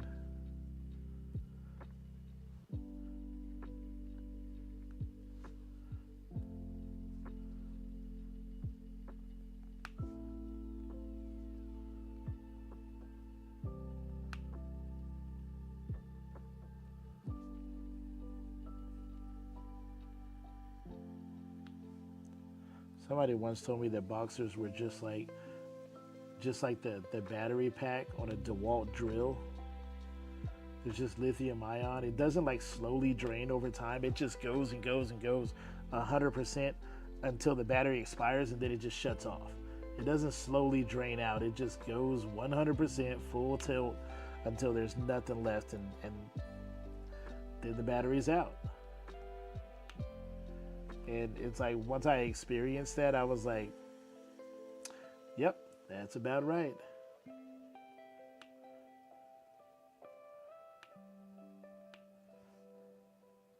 Which is probably why, Boxer's my first dog, first love, possibly the only dog I'll ever have.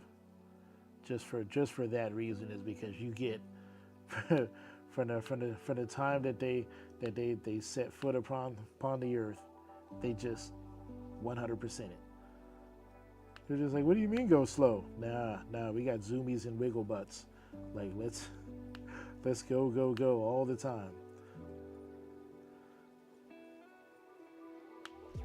It's hilarious that like even when they're tired, if you take them for a walk, play with them all day, you have an action-packed day with a boxer, like they'll go and go and go, and then like they'll just sit on the couch next to you, and you'll just see that head just kind of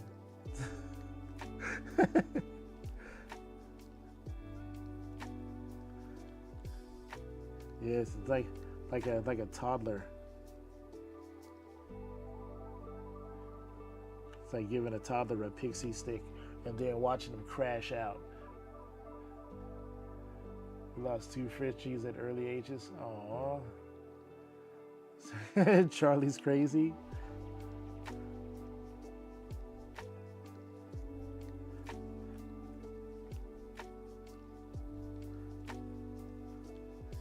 I wanna see pics of dogs.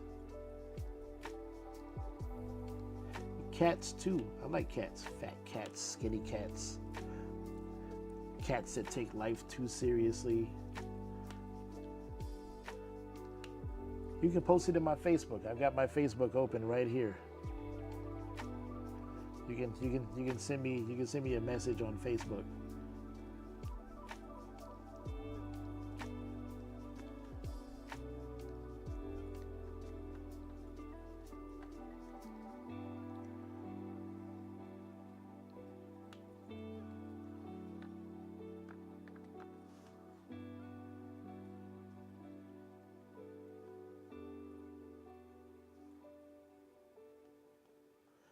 Oh, come on now. Hate it when that happens.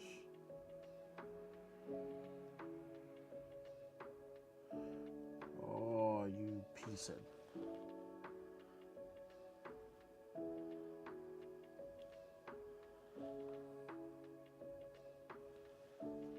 My putty getting stringy. It's causing me problems.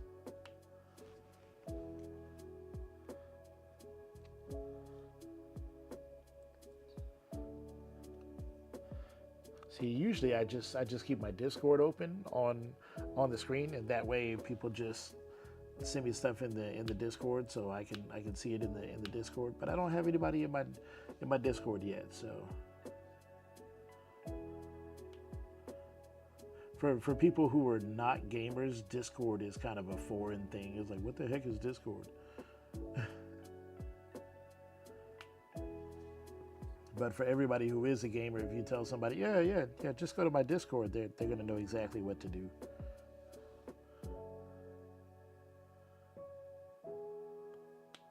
Because Discord is fire. That's where it is. That's where it's at.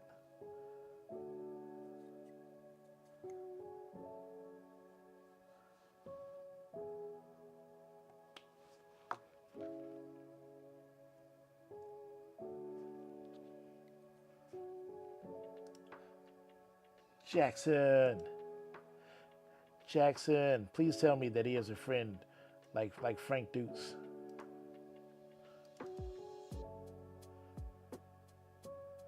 He's sleepy. And it looks like he got a little white on the muzzle. Is that the old boy?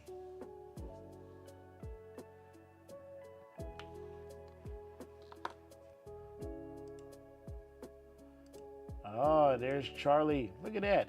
He's got a personalized harness. Little Frenchie. Yeah. I see him. Looking like cuties. Cutie patooties.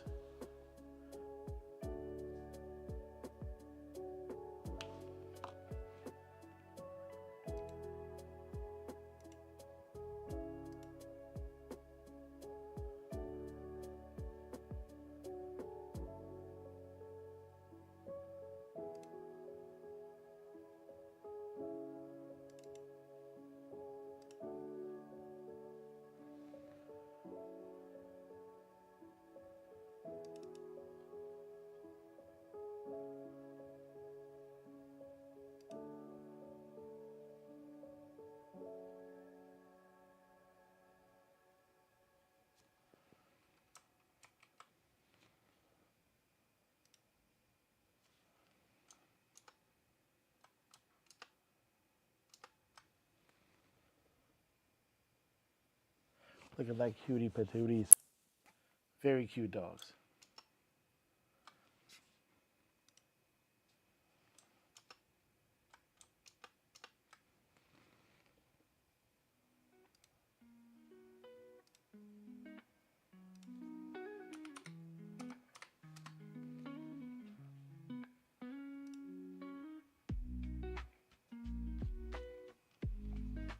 Let's see.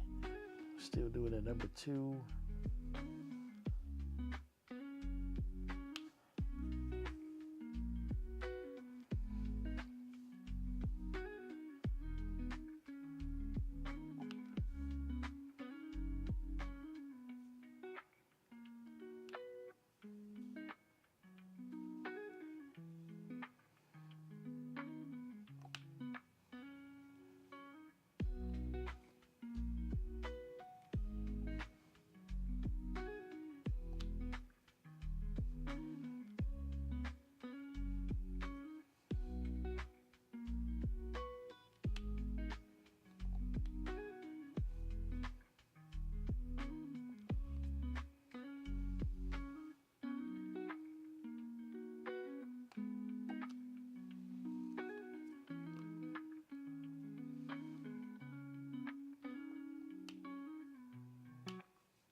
Yeah.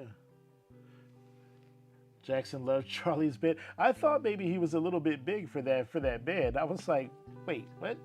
But hey, just like cats. If I fits, I sits.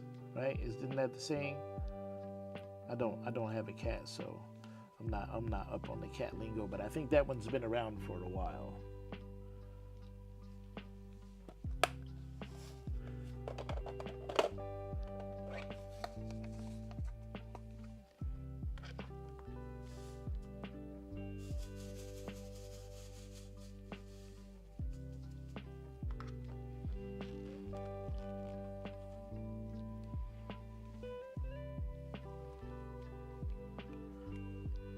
Where's all my U-turn symbols at?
tomorrow is going to be a big day in Oklahoma because the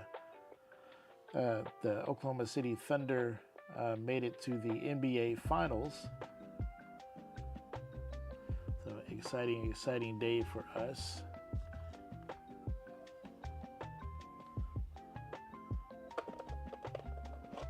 Now, I'm not really the biggest basketball / sports fan, so I don't keep up with it too much, but it's kind of hard not to be forced into it a little bit when the big event is, your hometown team.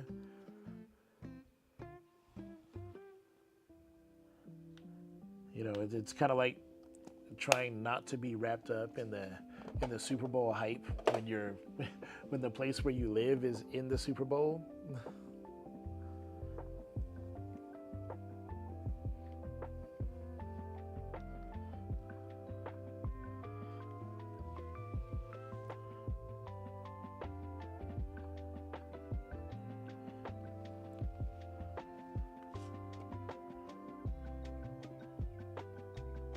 Did I get all of the U-turns? I think I did.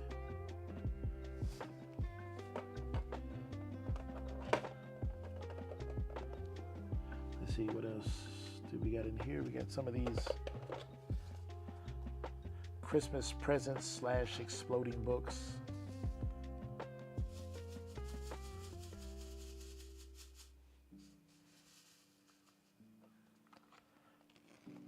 Dang, if I hadn't have shown off those paintings, I would have been done with this by now. I had a goal tonight, and I thought I was going to make it. Ah, well. It's about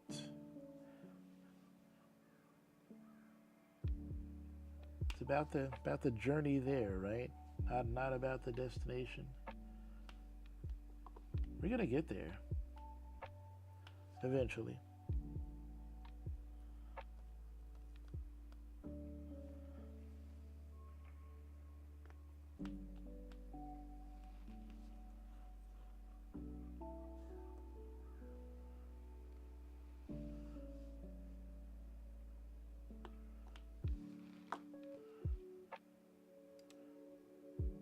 Wait, it's still snowing there?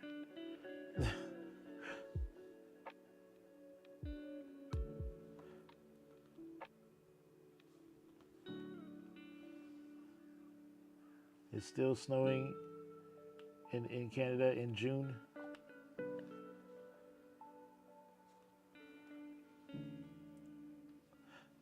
I don't mind the snow. I like the snow.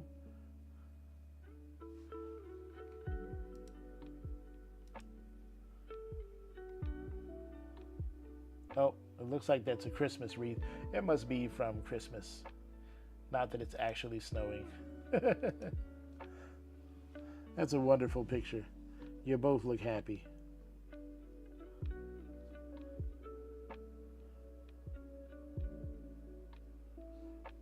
Oh, how did I miss all these U-turns over here? What the heck? I just was not paying attention.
That's not good. Let's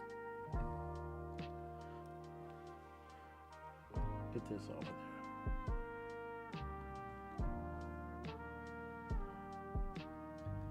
next week when I go back to get my nails done, I'm not sure if I'm gonna change the color.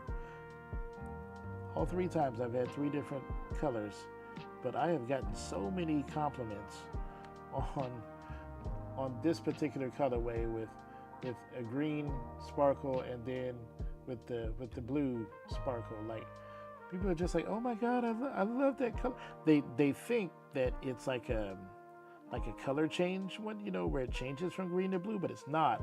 It's just the colors, and with them close together and depending on the light, it's kind of hard to tell them apart. And people are like, oh my god, this just looks so cool. So I think I've maybe started a trend here in Oklahoma City where everybody's going to have like bicolor nails.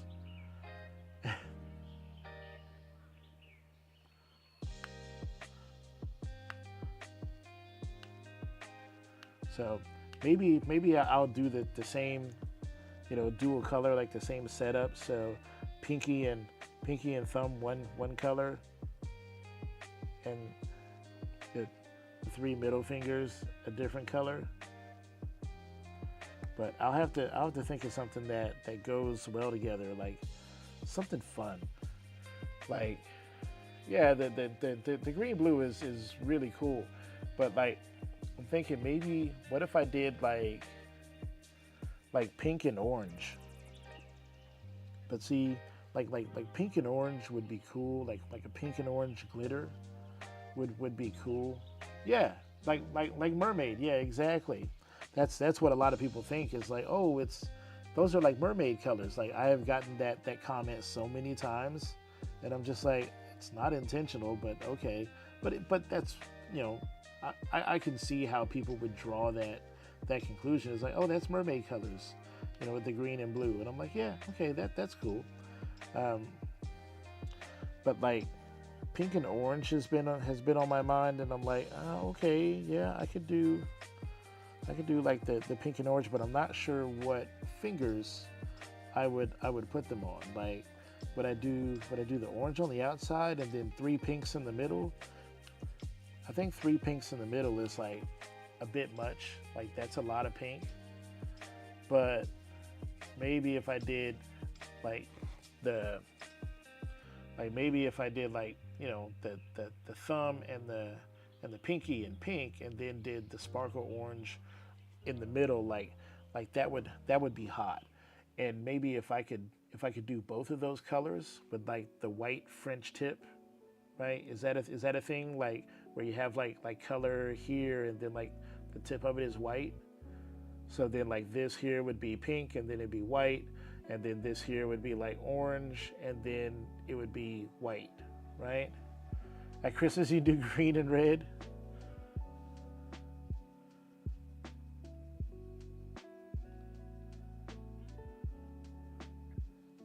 And like I see lots of people, you know, lots of women with like pink nails. Like that's a common thing. But like Richard Warburton said in that YouTube skit, yeah, you basic.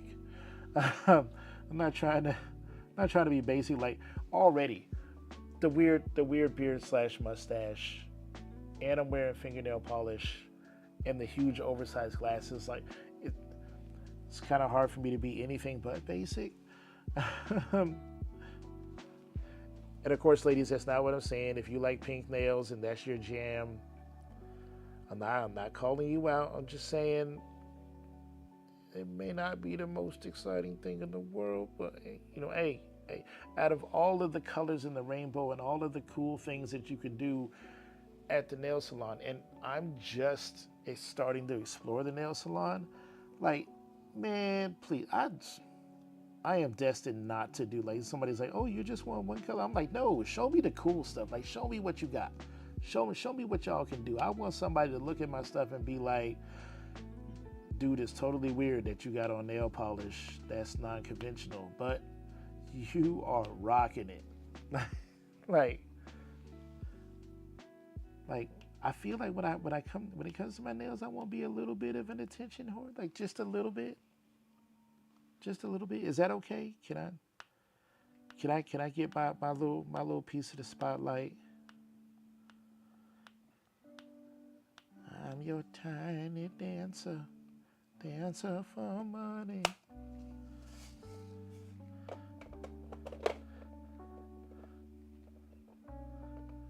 My nails are boring, but they don't have to be. They don't have to be. Do you know? Did you hear the whole reason why I even have nails like this? Did you? I did it because I was doing a diamond painting video like this, and my hands were on screen, and like my cuticles were gross, and my nails, like I had like just basically just like took my nail, and I have this thing where I just like to get under there with my nail, and I just tear it off on the end. Like it's like a soothing kind of cerebral emotion shit. Well, you know you can just glue on another nail. Like you don't have to live that way, Tracy. You do so much cooking and cleaning. It's like you don't have to. Like, okay, Tracy, if you're gonna like you know, say you're getting dressed up, little night on the town, maybe you're gonna go do some dancing. Who knows? Like, are you leaving the house with shit nails? Come on, you're not doing that. You're not doing that. Nobody's doing that. You're not doing that. I don't believe it. I don't believe it.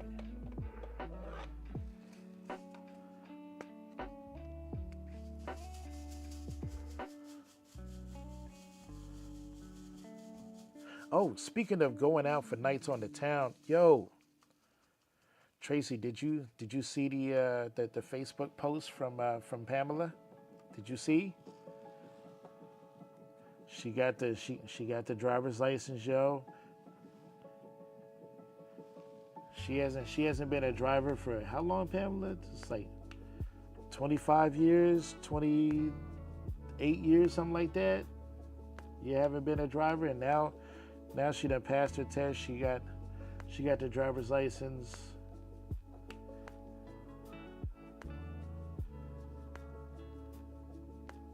She has worked so hard for that thing. I am excited. I am excited for her having some wheels to you know, to go where you want to go, even if it's not very far, but just sometimes even just knowing that you can go when you feel like you've been trapped and locked up for so long, and you're just like, yo, you know what? I got these keys, I got some wheels, I can go wherever I want.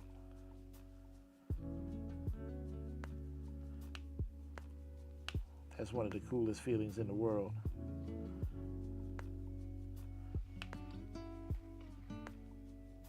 Yeah, 28 years, heck yeah. Oh, you put a clear coat on. See, that's not. See, you still doing something. Me, before this fancy polish, you know what I was doing? Licking my fingers after barbecue. That was about the most maintenance that I ever did on my fingers. All right, I was doing absolutely zero.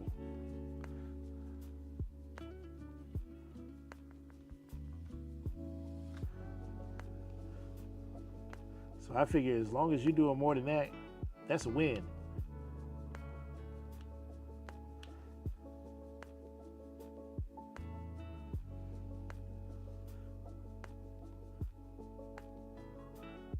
But it is kind of cool that my customers at work have like a vested interest in my nail salon adventures. Like, what is he gonna do next week? Like, I don't know. All I know is that I can't like go backwards. Like if I show up to work one week, like, oh, all I did was just get a little buff and a matte polish, like I feel like I'm gonna let a bunch of ladies down. They're gonna be disappointed. You'll be like, no, you're the one person who does the crazy stuff with their nails. You're the only person I know that does that. And I'm like, I don't even consider this crazy. This is just glitter nail polish. It ain't. I don't know. Maybe in addition to diamond painting tools, I should carry a line of like basic nail salon supplies on my coffee store. Like you too can have, Chris's color of the week, and I'll sell it on my store. I'll sell it on my coffee store. Like, hey, this is the color of the week. Or maybe I'll post a poll when it's time to do my nails. I think I'll do that. I think when it's time to do my nails again, which should be sometime next week. When it's time to do my nails again, I'll post a poll on the coffee page, and then you guys can choose the color what I'm gonna do. How's that sound? I think that'll be cool. So that way, if I show up to work and my nails is whack, then then I can make trays with my nail colors. Oh, yo, that's a great idea. What do you think? Like if I did like a green and blue tray like that, what if I took one of my dual color trays, right? But what if special edition, I made the white part, it was black.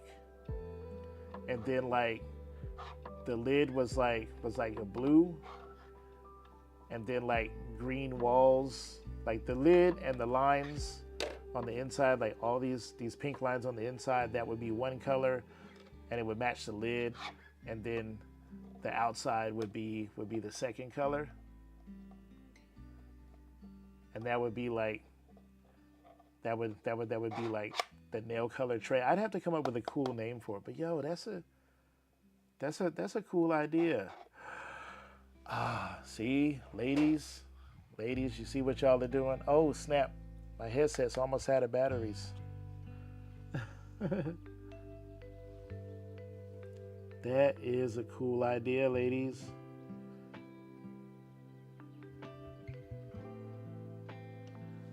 See, there's no way that I could be boring with y'all around.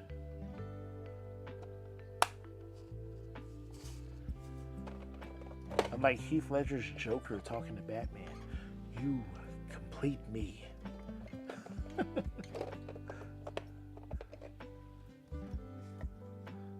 You're gonna buy that tray?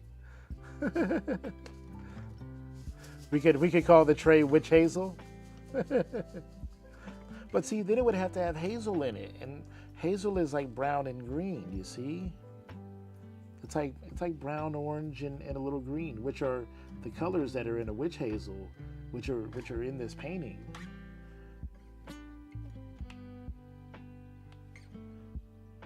But we could definitely call it the mermaid tray, since that's what everybody thinks of these colors, this blue and green. We could call it the mermaid tray. But I already have a mermaid color, so no, I can't call it that. We need the name of a famous mermaid, not Ariel. we need the name of what was Daryl Hannah's name in the 80s movie Splash? And I think it had Daryl Hannah and Tom Hanks. What was her name in the movie? I know that Tom Hanks asked her like what her name was, and she made this like high-pitched squeal sound that broke some glasses and stuff in a restaurant. But I don't think I think maybe he gave her a name, but I don't remember what it was. And let me swap out my battery. Somebody's about to hit their Googles. What was the lead actress's name in the 1980s movie Splash?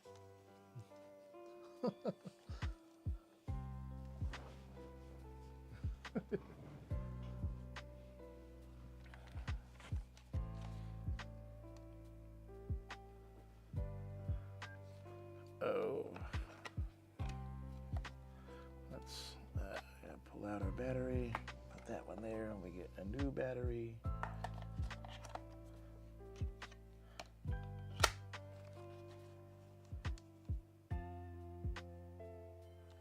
Ooh, just like that. Madison, Hmm. Madison Mermaid. Or we could just call the tray Splash.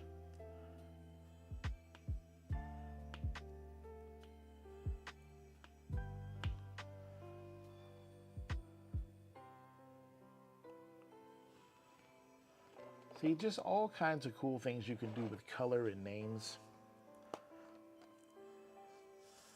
Isn't that the wonderful thing about being part of the creative community? You know, the makers and artists of the world.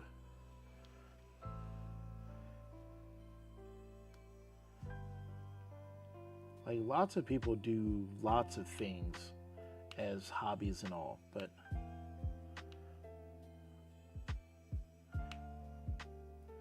to be able to bring forth something from your mind, your imagination, and make it real and tangible, I think there's something uniquely special about that.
Any more of those up arrows? A couple more.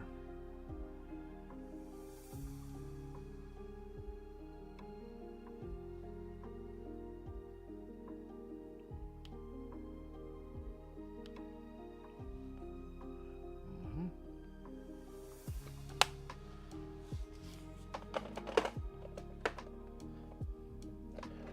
Oh shit. Okay. Okay.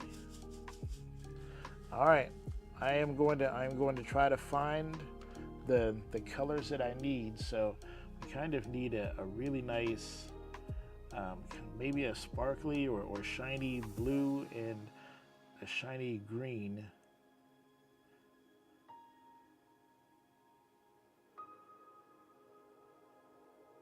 And then we're going to need a black. So a shiny blue, a shiny green, and a black. Well, black's no problem. I've got tons of black. We're gonna need the shiny blue and the shiny green for sure.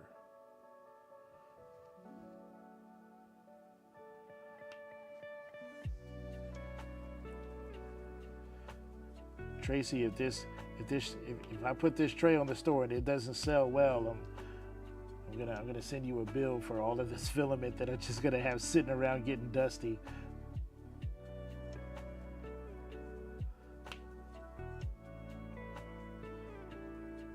I'm gonna change it. I'm gonna change the name from Ocean to Tracy.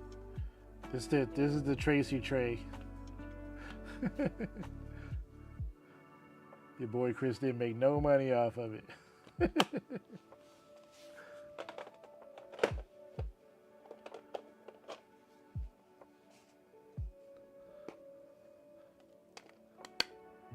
You're gonna do a mermaid after your masters. You know if you go on BAC and you look up cottage mermaid, that is that's my favoriteest mermaid so far that's on there is cottage mermaid. I really like the look of that one.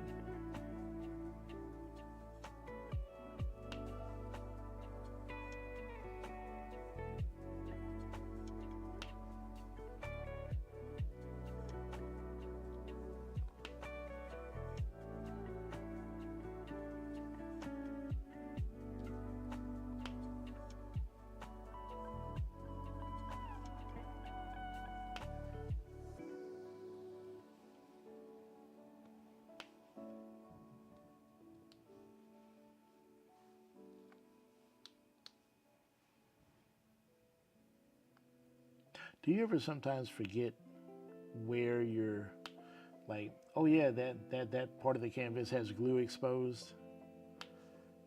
Like you cut away part of your canvas, you fill in drills, and you think you're done, and you're like, oh yeah, I cut away that part too. So then you still have like a column or two left over after you're done.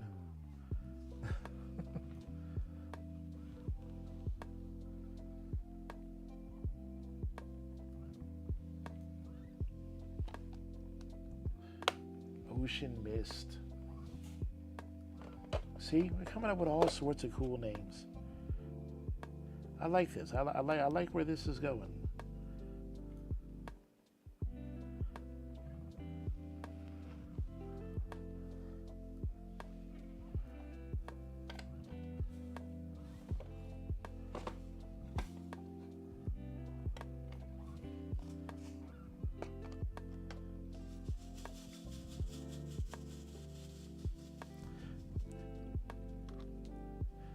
Now, Tracy, you better not buy it.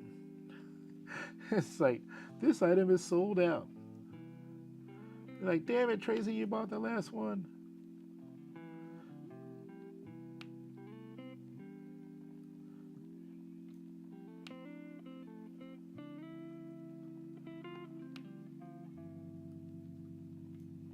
Well, actually, I do have a mermaid painting. Now that I think of it, I have I have Ariel. It's a painting called "She's Got Legs." I bought it when the newest crop of Disney release paintings came out, like a couple of months ago.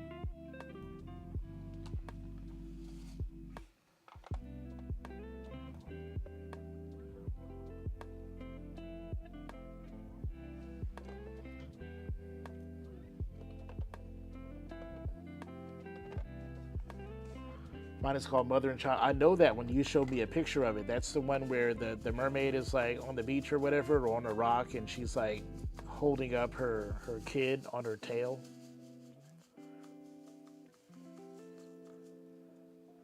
It's kind of very pinky and orangey hues.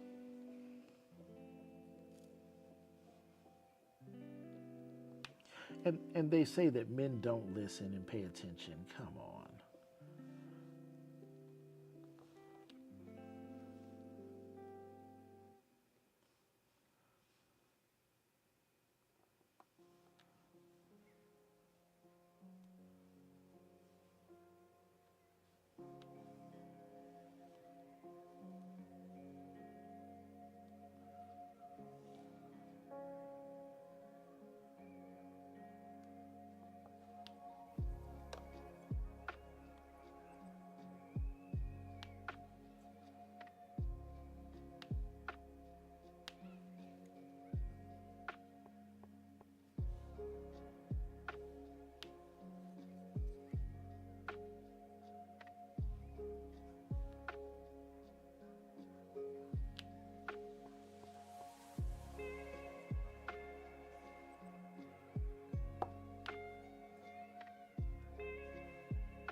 By Rosie Scribbles. Oh, I'll buy it.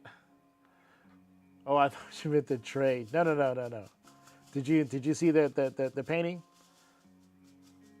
It looks really good, doesn't it? Yeah. Like the color of that mermaid's tail in Cottage Mermaid is this green and blue. Like it's and I already had this color on my nails when I saw that mermaid, and I was like, she was made for me. We're a match.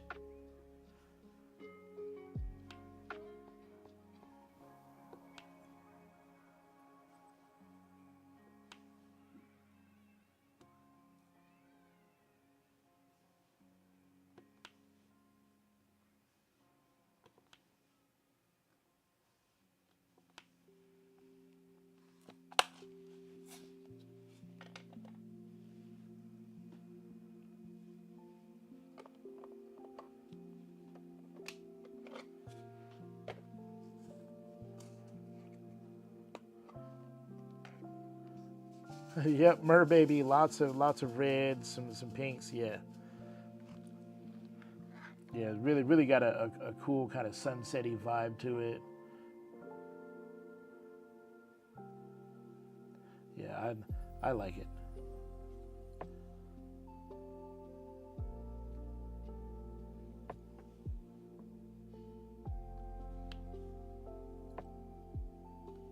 I really like this Art Dot putty. Like it lasts a while. Like I have not. I've been painting for 2 hours and 45 minutes and have yet to refill this. And I press down hard when I'm painting. I am not a light placer at all.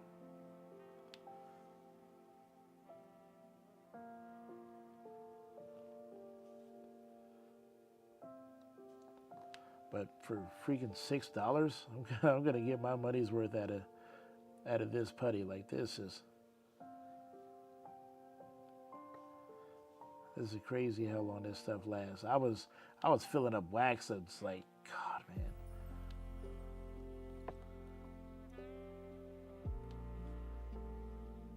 Like in one painting session, I would probably use half of a heart in one painting session, which just seemed like a lot to me.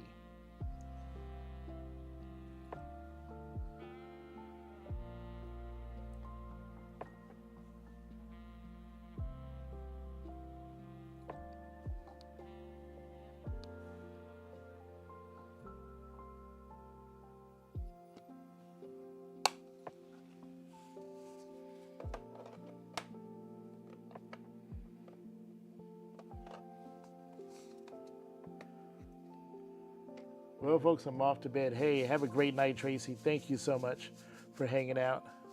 Great pictures of your dogs. I really appreciate it.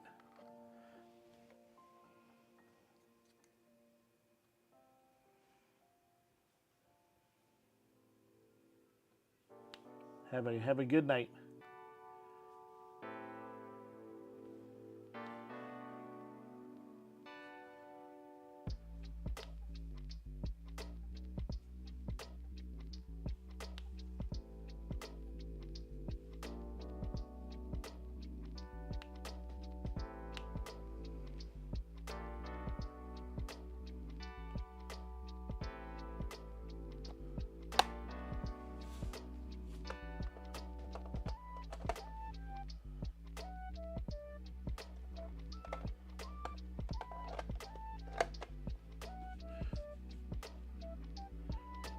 I should get her.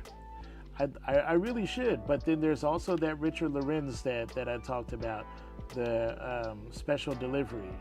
And I think I want that more.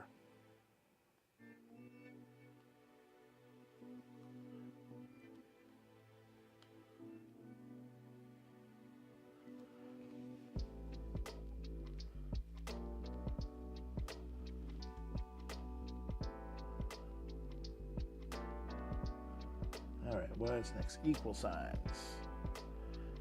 Yep, I got some equal signs right here. Good night, Tracy.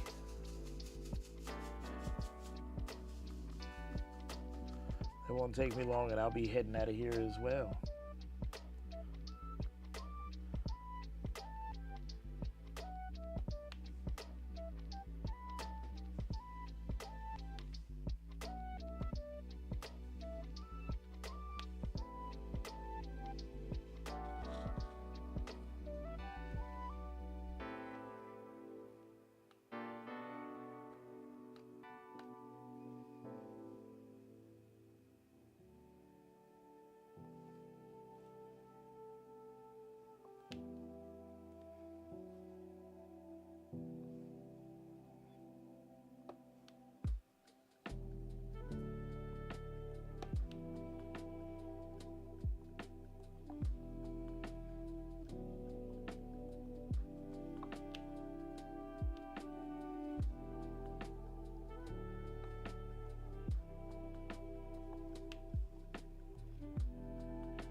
Your drills are not fitting?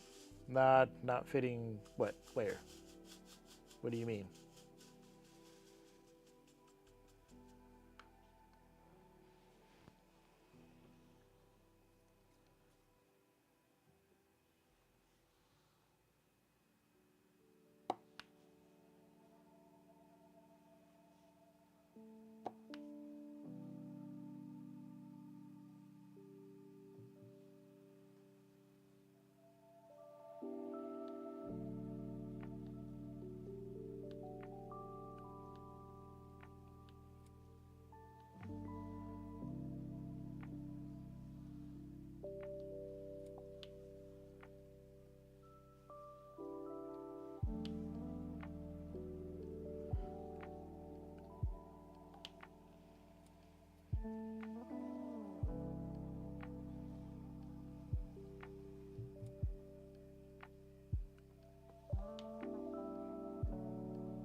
My blank canvas is from Temu. What do you mean they don't fit on the canvas? Like, are you trying to use a ruler, like the metal ruler you was using before, or what?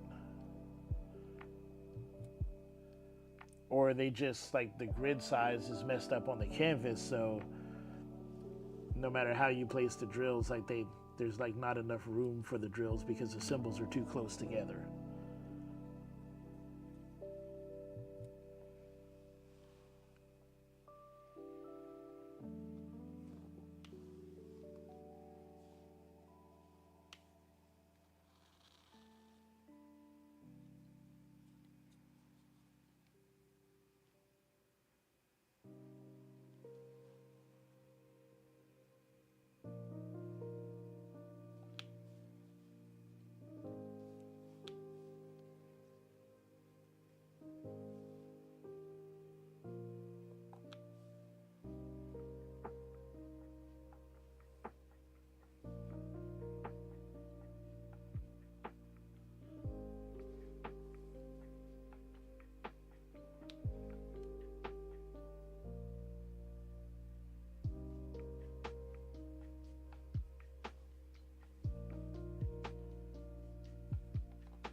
Grid size is wrong and the drills are too close together. Oh.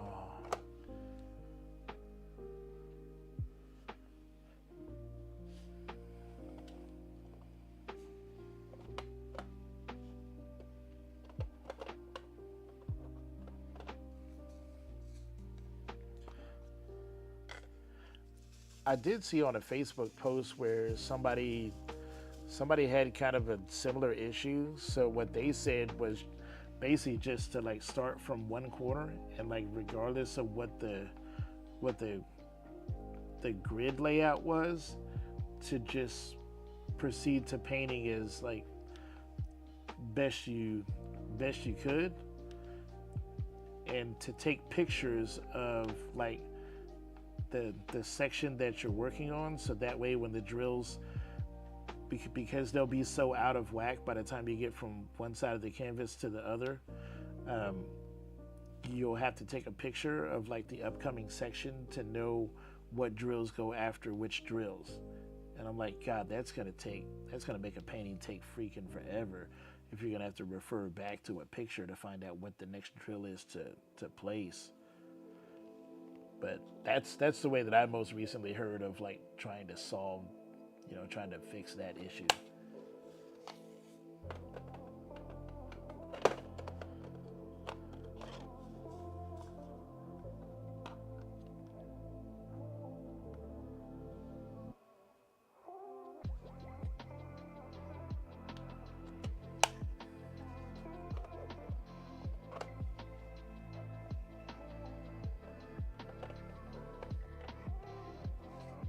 Oh, Tracy sent me a, okay.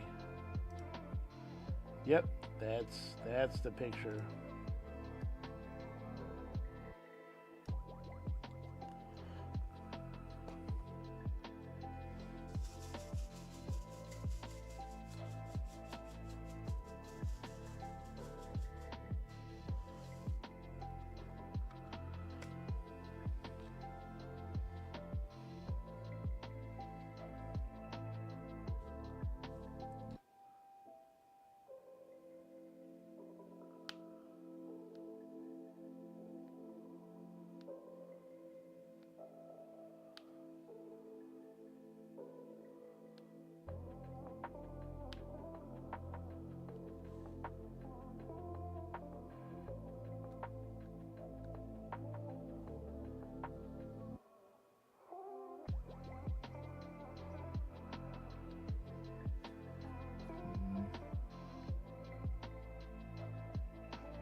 I have to admit, at first I thought you were talking about my ruler, and the drills weren't fitting or lining up in my ruler. I was like, oh God, no.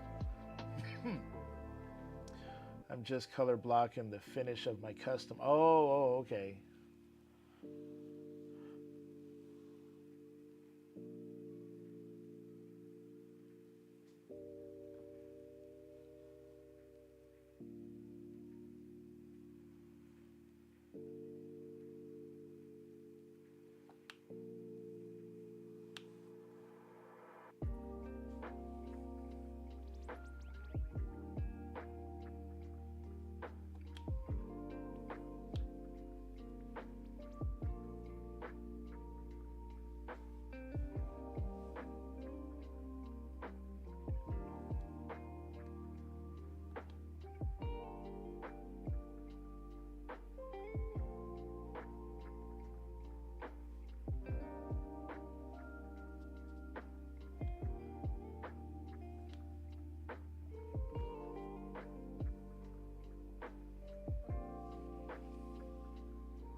Oh, Bonita. Hey, aloha. What is up? Welcome, welcome. How are you doing this evening? I hope you're having a great evening. Let's see if it's 12:42, so basically it's 5 hours prior, so 7:42. So you must have got home from work and then had some dinner and ready to relax for the evening. Yeah.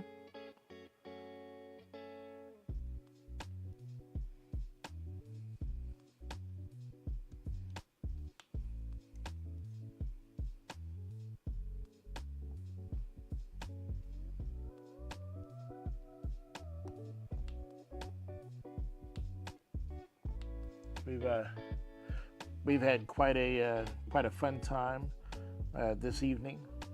Lots to talk about. One of my printers is broken down because it decided to break a large portion of the print head nozzle off, and then try to catch itself on fire. So ordered some new parts for that, and they should be here on Friday. So excuse me.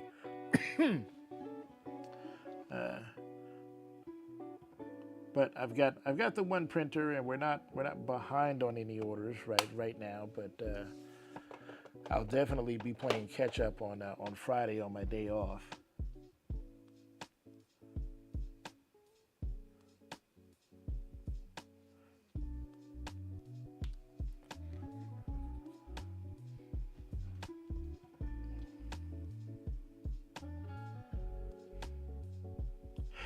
Oh, excuse me. Oh, I don't know why I put that U back. I still got something to do.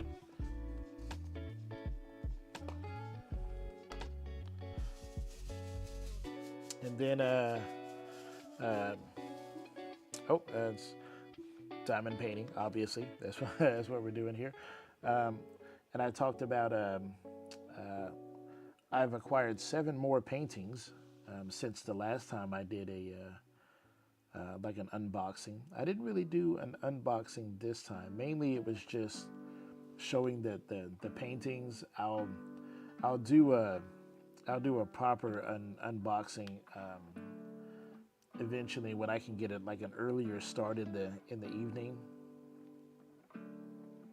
because I like to go through and really talk about the canvas in depth, as far as like the artwork itself.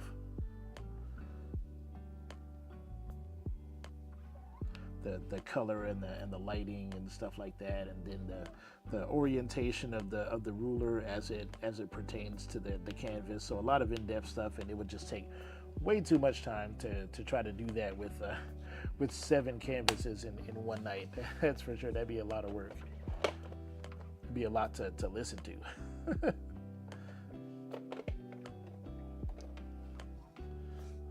Relaxing, about to start on some diamond painting. Nice, nice, all right. I finally was able, for the first time ever on a diamond painting, I was able to use some specialty drills. So laid down about 10 ABs and a few fairy dust. So that was very exciting. That happened last night. I didn't stream last night. I was just kind of diamond painting for myself, just a little quiet time for myself. I needed a relaxing evening. After that part broke off, I was just like, I was so mad. I was just like, you know what? I need some Chris time. If you ask my wife, she'll be like, it's always Chris time. It's but I needed some dedicated Chris time, and I just wanted to sink myself into something that was not working.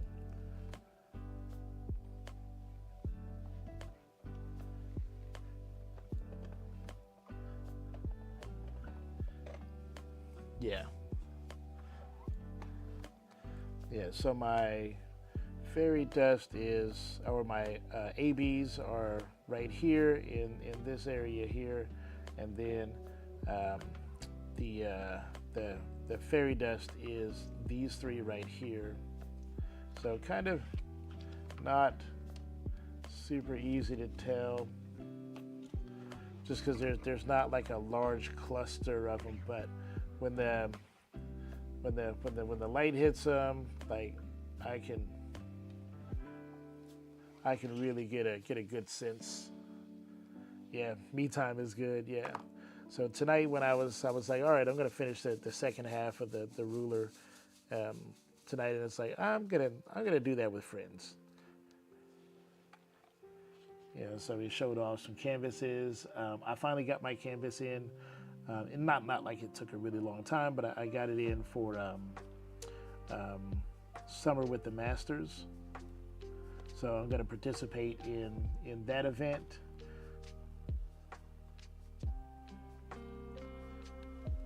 So, and I'll show you the canvas that I chose. So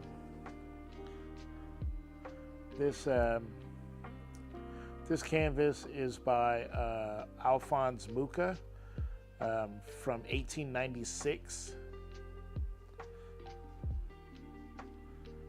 So a French painter.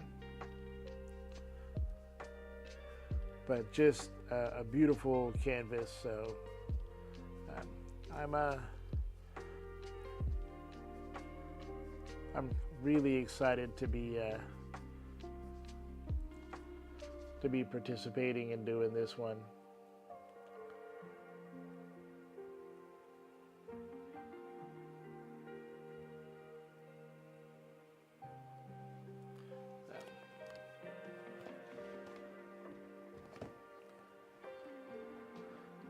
You was looking at that one last night? Yeah, it's I'm excited. I think it'll be a great canvas. So I'll be working on this canvas on Witch Hazel at the same time as I'm doing the summer with the Masters canvas. And then this is one that I got for the 7th anniversary Diamond Art Club sale. So That Bird by Richard Lorenz,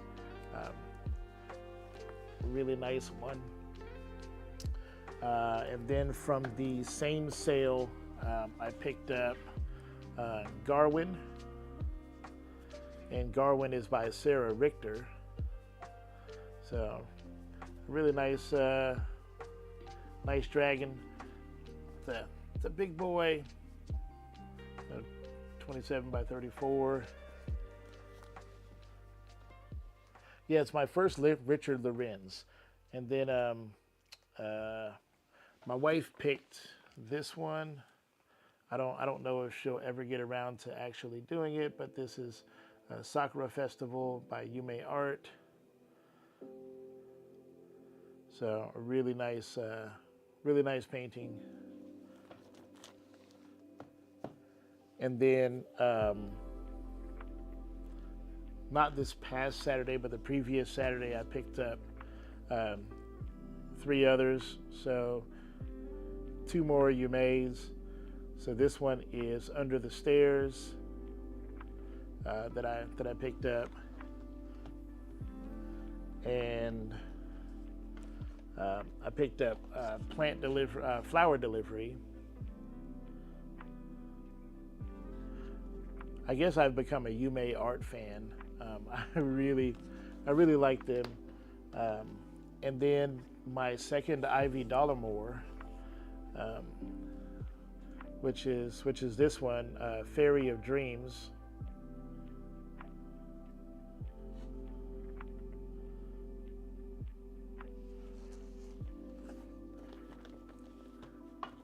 So those were the ones that I picked up. You got that one in your car at the Dragon One as well. You better snatch them up.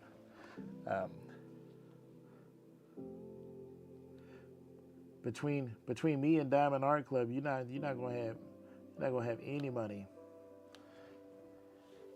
Oh, and me and the other ladies decided that I should do a tray the same color as my nails, and it's gonna be like mermaid themed, but it's gonna be a dual color tray. So the lid and the lines will be like some sort of glitter or sparkly, silky, shiny blue, and then the wall is going to be like a green color, or to be the reverse, and then the white part here in between the lines is going to be black instead. So it'll be really cool. It'll be a lot of fun, and put that one in the store. So they're like, you should have a tray of the month based on your nail color.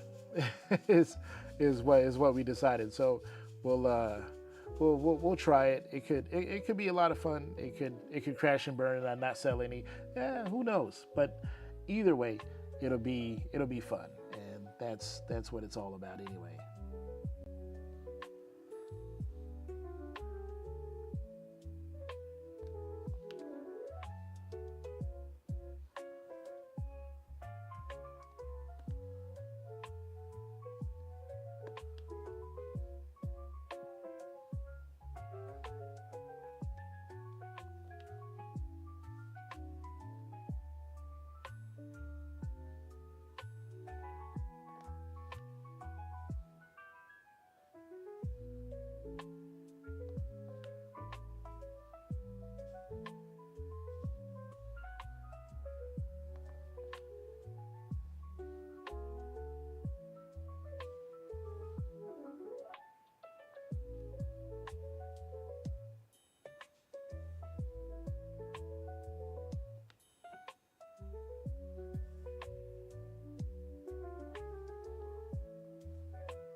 figure out how to lift this up.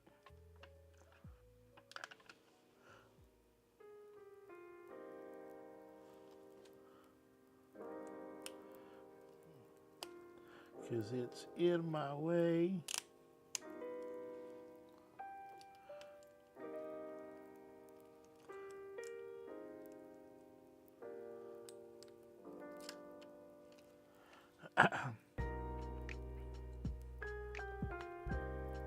Just so I can lay these diamonds down cleanly.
The fog on Oahu is crazy. Kilauea is going off on the Big Island. Holy crap. New tray colors are fun. I like you want to see it when you're done. Holy crap. So is it like a newsworthy eruption, or is it just Kilauea doing Kilauea things?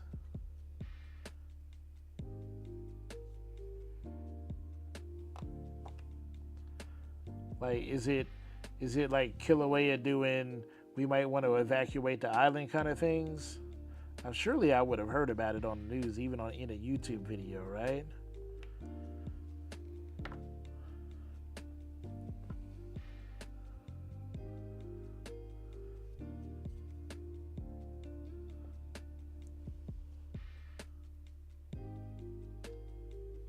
Like the government would not hide a giant volcano eruption from general public knowledge, would they?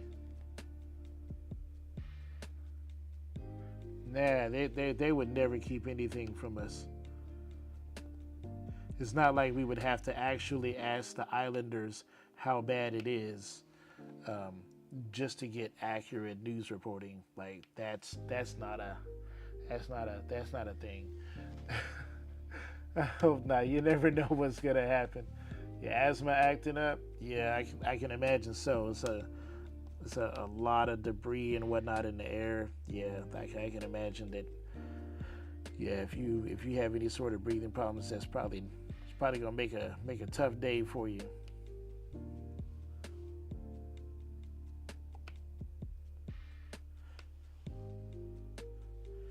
Well, it's kind of hard to say, hey, Benita, go out and get some fresh air, girl. Like,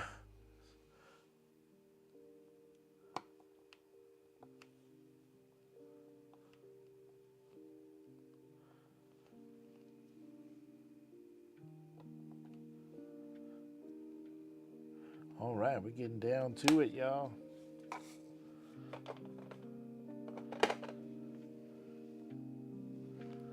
All right, this is the part where I gotta get like some of the weird drills and shit.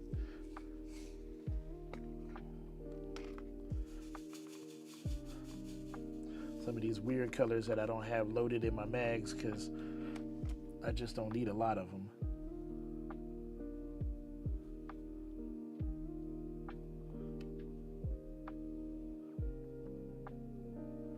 The heck color is this, and where did this come from? All right, we're just gonna leave that one over there for now.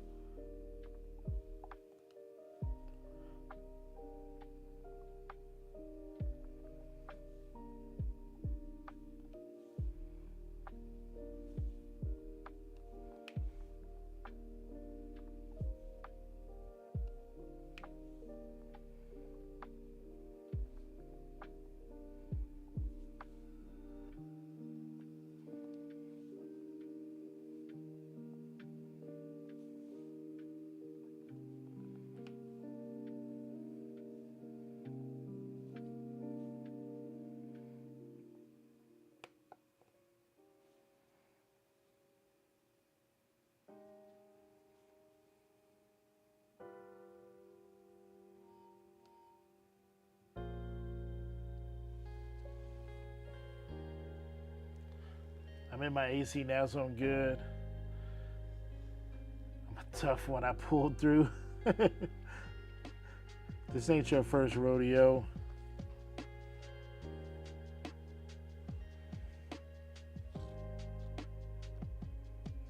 When I was younger, I had a childhood friend who had like really bad asthma, like darn near had to carry a nebulizer in a backpack, like kind of breathing problems, and he he did sadly eventually pass away at a young age. I think he was maybe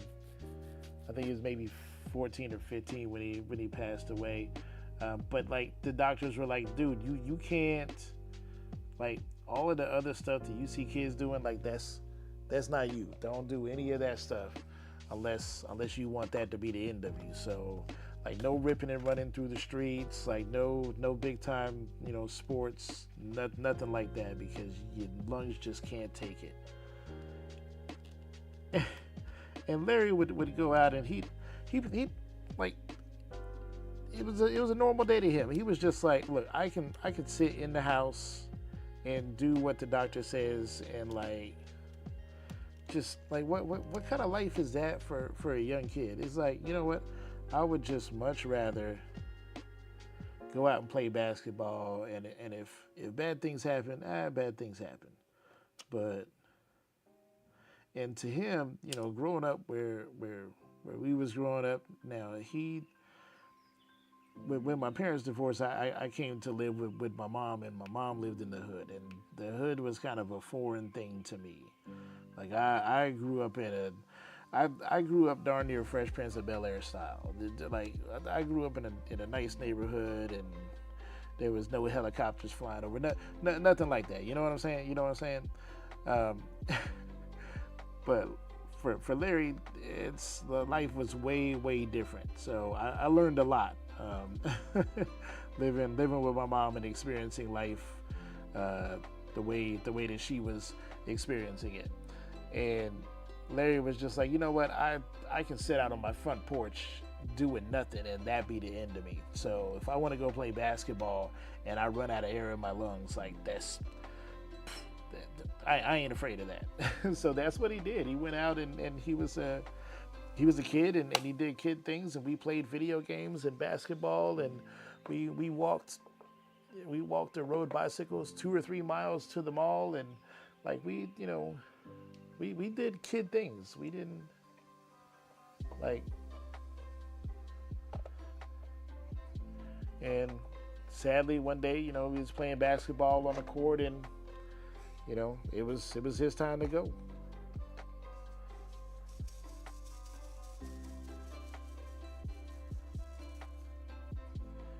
And kind of everybody knew that it would happen one day, but nobody was like, oh my God, look what, like nobody was like super surprised by it, if that makes sense.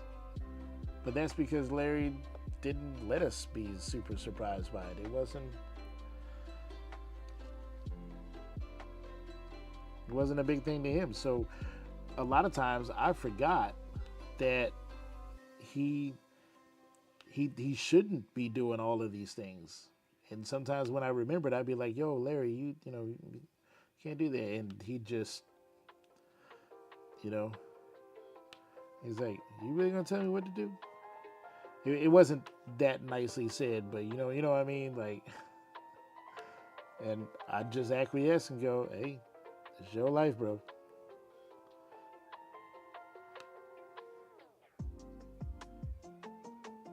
So I definitely, you say that you're a tough bird and you're just like, you know what, I'll just deal with it. Reminds me of Larry. He didn't let nothing stop him.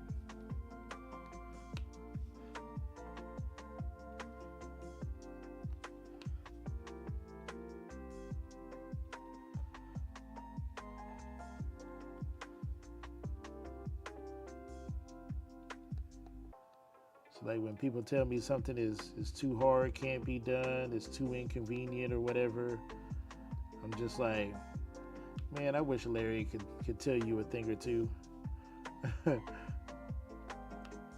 about the difference between won't do something and can't do something.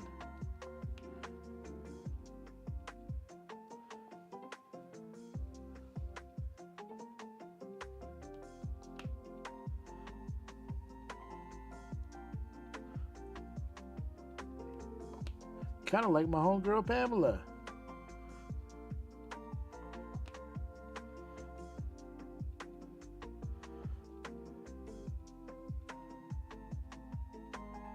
After 28 years, she got that driver's license. She got that driver's license back now. She going all over town.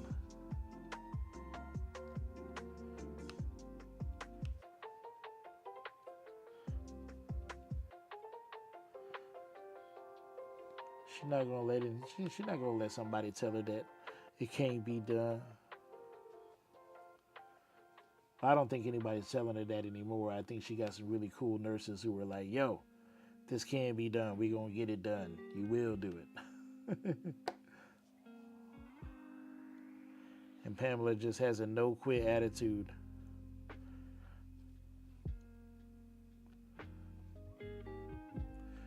Which for that situation probably is the best kind of attitude to have. Right, Pamela?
You don't have a shipping confirmation from me. You should.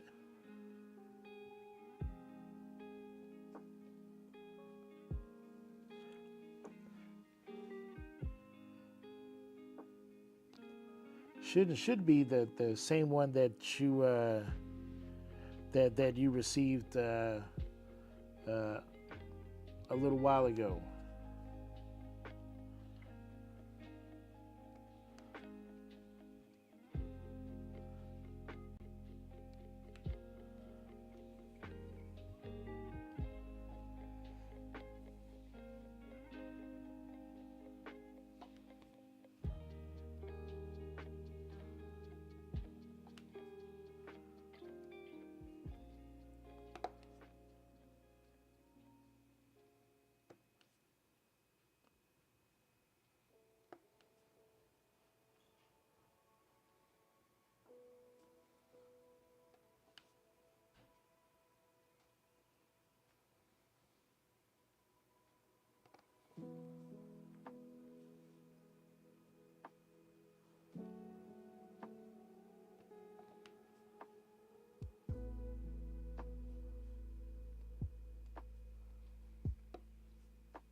There was a lot of those. Just like how I got my degree in medical billing and coding. I never gave up, graduated with honors and even more certifications. Busted your brain. You know what? Yeah, exactly. When people say, oh, this was too hard or whatever, I'm always, I don't want to say I'm skeptical, but I'm just like, was it really too hard? Oh, we gonna do some of them ABs. Look at them. Look at the way they're sparkly. You see that? Look at that. Wow.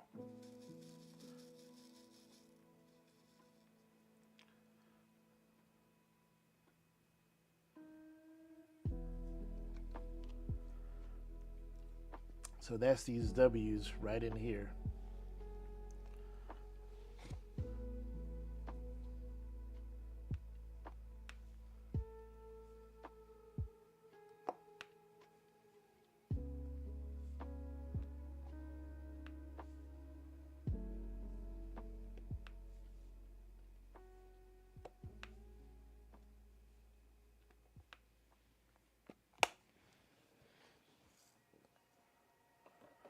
Let's color number 70. And now we've got some fairy dust.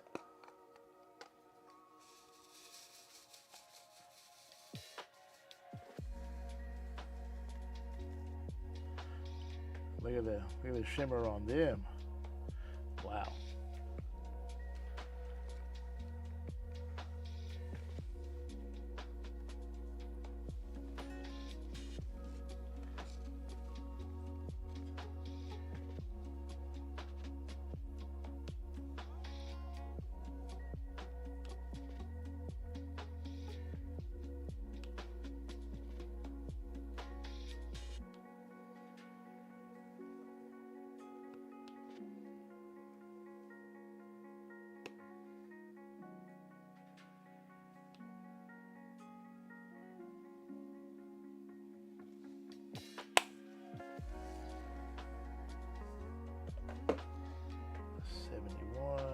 Then what do we got?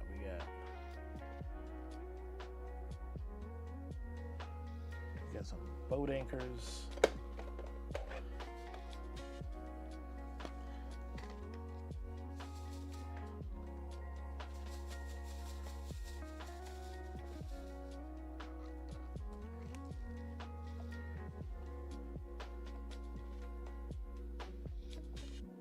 I call them boat anchors anyway. I think that's what they are.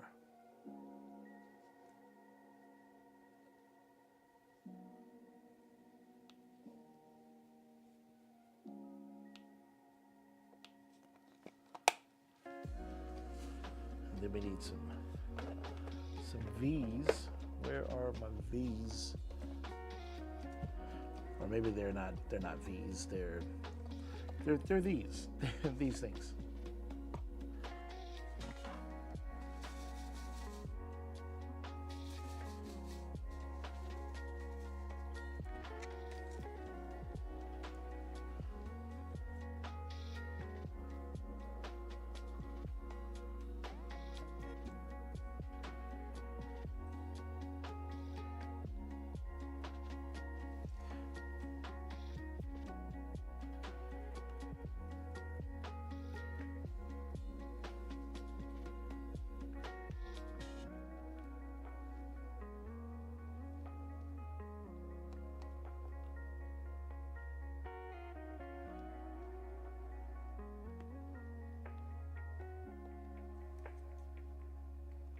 I don't know how I thought I was going to multi-place that.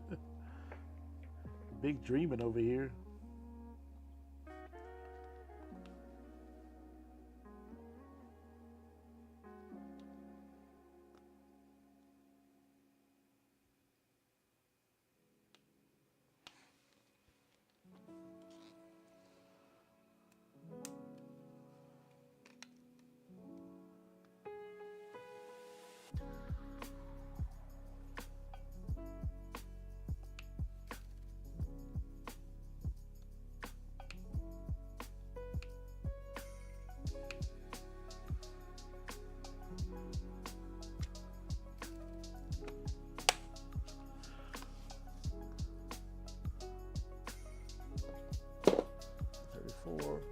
got the swoopy looking ones.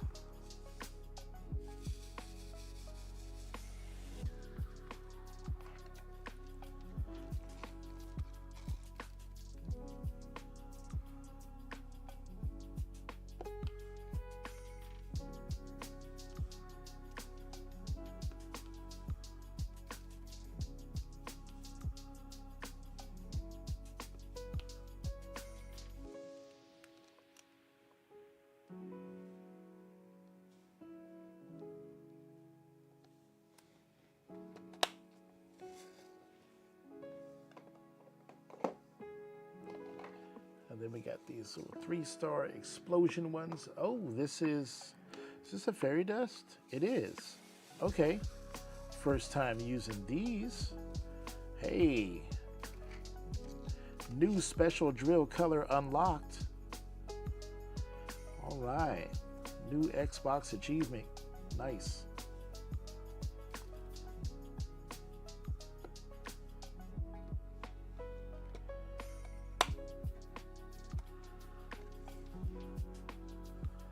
I like that. That's awesome.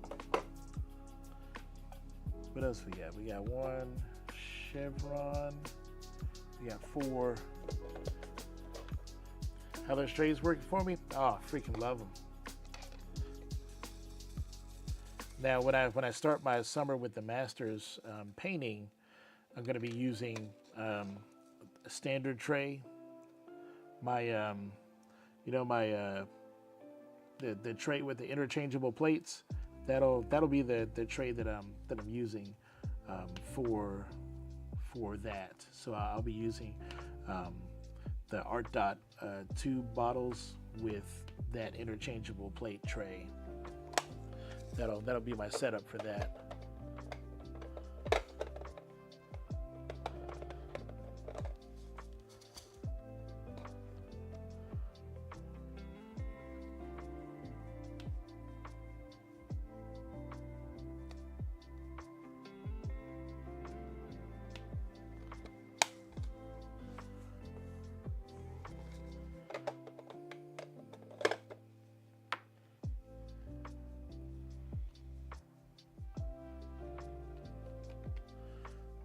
That looks very good.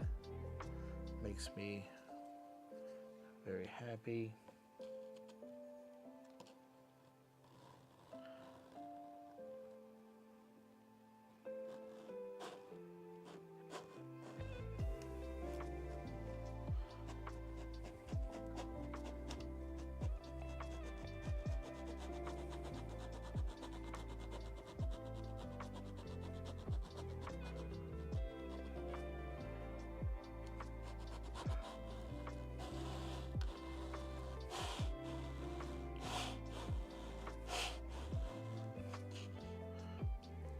Ah, I knew that drill came from somewhere. Boop. We'll just put that back in there. Nice. Cool.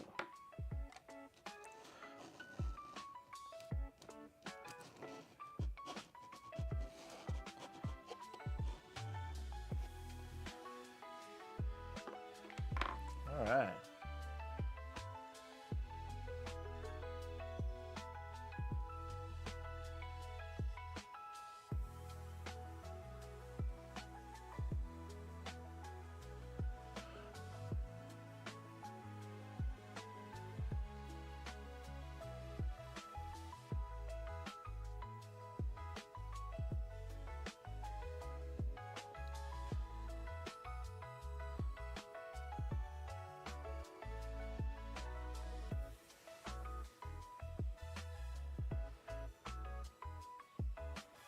Nice section completed.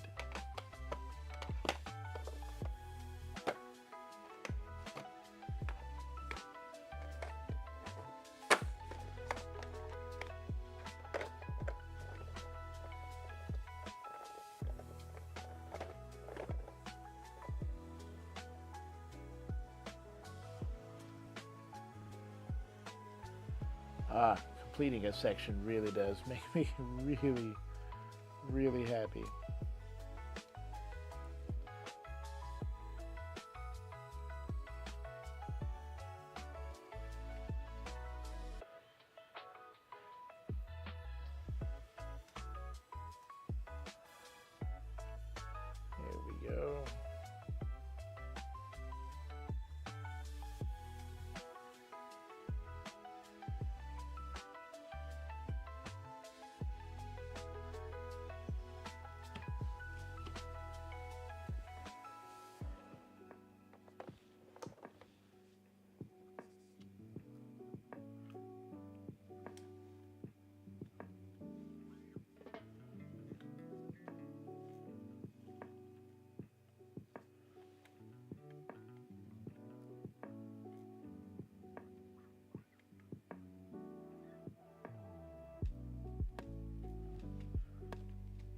Yeah, pretty nice color, right?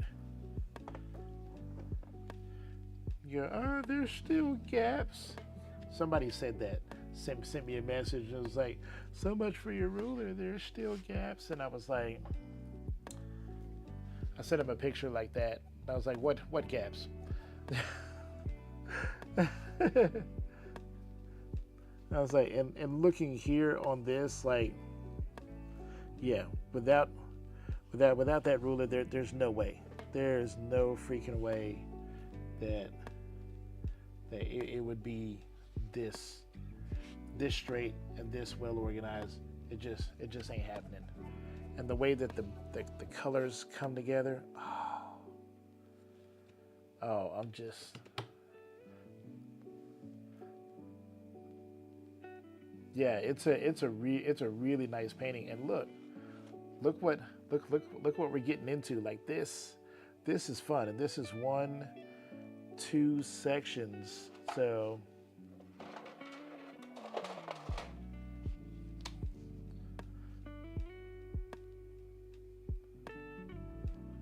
yeah, that's us next time. Yeah, we get into all of this color here.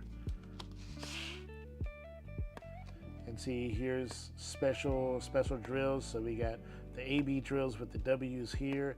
We got fairy dust here, more fairy dust.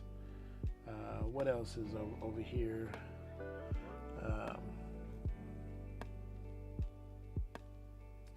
So I'm looking at my special drills.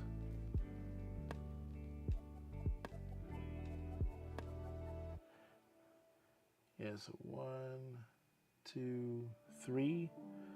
So at least 3 special drills.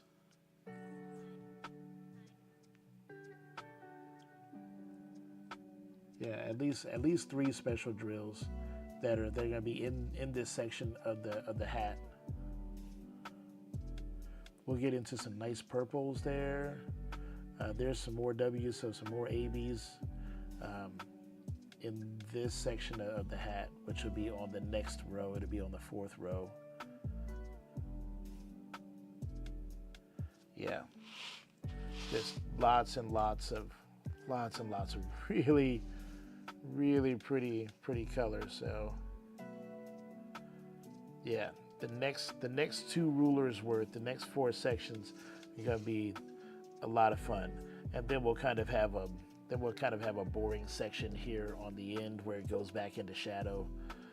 So we'll have, yeah, because we'll have this section right up here, which is also kind of a little blah. So we'll have like 2 sections over here that'll be kind of blah, and then we'll go right back into the mouse's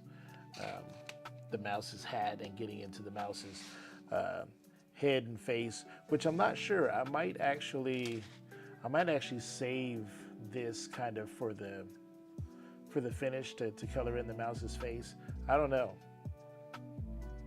Yeah, and so me and Elisa have discovered that the gapping is not due to the ruler at all. Like the ruler is tight. The ruler's tight. No problem at all. The gapping is due to the manufacturing process of the drills. Now there's some manufacturing processes that are better than others, and I think that DAC probably has some of the nicest drills to work with. But still, you're making acrylic beads in a mold. You're gonna have flashing. You're gonna have plastic, basically that cools down at different rates. So some plastic will contract, and other plastic might not contract as much. Especially depending on what kind of dyes, inks, powders, pigments they use to color the acrylic drills. That can affect how much it shrinks. I know that much because 3D printing is the same way. So when people are like, oh, can't you print it in this color? And I tell you, no, only order the colors that are in the list, because I've made rulers from those colors and tested them. One of those things is like, this this material is PLA, which is the most common material on the planet, but this is PLA silk, which is why it has this kind of dual color to it, where it's like this kind of reddish orange color, and then on edge you can see it kind of color change and shift to more of an orangey color. You see that? Like really, really pretty, especially with this purple. It stands out almost like neon in the light. It is absolutely gorgeous. But silk PLA is incredibly fragile. And so pulling it off of the canvas, you're going to flex this thing to almost 60 degrees, especially if the glue on the canvas is super fresh and really strong. So I needed to print this in this material a few times and then flex it to almost 90 degrees to see if it would be stable and not break at 60 degrees. And so I don't sell these until it passes that. And every single new color that I get, even if it's the same material, when I get a new color, it still has to undergo the same test before it gets added to the list. And see, with this one here, you can just kind of see that it's bent. It's not straight anymore. It has a little bit of bend in it, whereas the material that I normally use doesn't have that bend. It just springs right back into place. Now, will this cause an issue? No, because you just give it a little bend like that, and we're back mostly straight. Not a big deal. Yep, and we're looking good, and we're straight again. So it's one of those things like, do I want to go to a different material just so that I have access to cooler colors? Well, as long as it holds up to some abuse, then yes. So to give you an idea of how much I test stuff,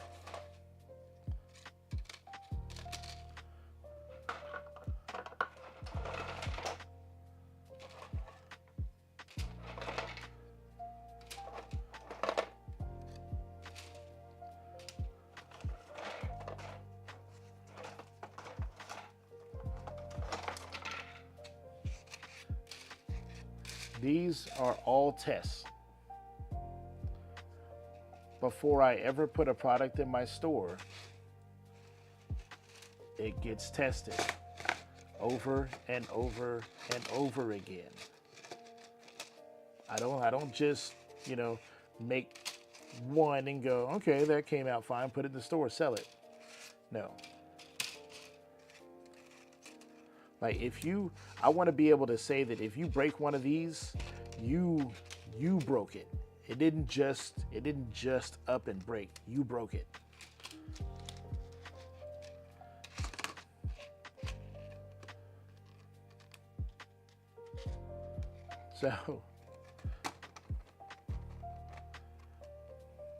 So just remember, when you're dealing with just about anything that's manufactured, there's going to be an issue where even if it's the same material, if it has dyes and pigments and colors, the amount of pigment that gets added is going to change the consistency, the thickness, the durability of the material. Think about it this way, right? If you're making a batch of chocolate, right, and you put extra cocoa powder in one batch of chocolate versus another, you've added a lot more dry ingredient to that second. If you don't think that that's going to affect the consistency and texture of that second batch that you added more dry ingredient to, I don't know what to tell you. You need to stop cooking and go pick up another hobby, right? So the same thing, there is a marked difference between two rulers. So when we look at this ruler here, this ruler is broken. You see that? This didn't make it. You want to know why it didn't make it? You see this white stripe here? The orientation and direction that this white stripe is printed is the opposite of the way that the rest of the finger is printed. So even though this is only about 2 layers thick, it adds enough durability and rigidity to pass that test. This does not have that stripe, and that's why it didn't pass that test. That little stripe is what allows it to pass that test. Now, that being said, even though it broke right there, that's fine. I could take that and I could just put a little dot of super glue on that. It's going to be just fine, because even with one of the fingers broken, when you set it down flat, it's still going to be straight. Still going to be straight. Now, this is a round ruler. So this is a Diamond Art Club round ruler. And I want to show you something. So this is made specifically for Diamond Art Club, and it's going to come out perfect. 2 drills side by side, not a problem. And it's large enough to cover 2 full sections, no problem. So you can cover 2 full sections. Yep, just like that. That's why I put out such great products. Well, thank you. I appreciate you saying that. Let's see. That one's too big. Okay.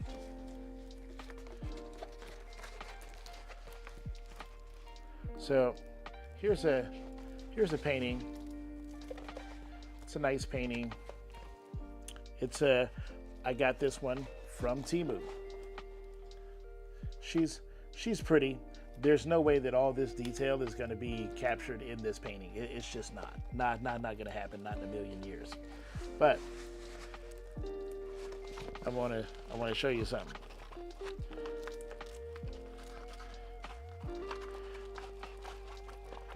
There's a reason why I don't really do anything for Temu. Pamela already knows what I'm about to say.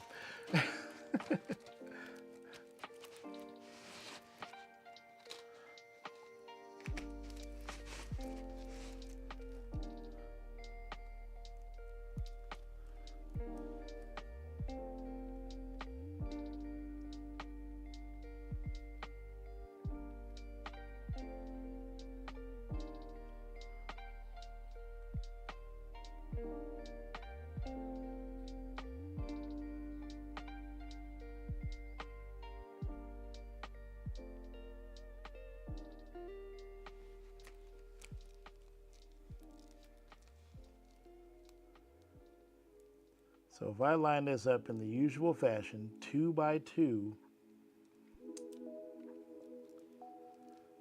this should line up. 2 by 2. So we'll go all the way up to the top there. Yep. So that is at the top. And I tell you what, to give it the absolute best fighting chance, because I don't really care too much if I mess this canvas up. It's fine. It's okay. Even the glue over here is trash, but whatever.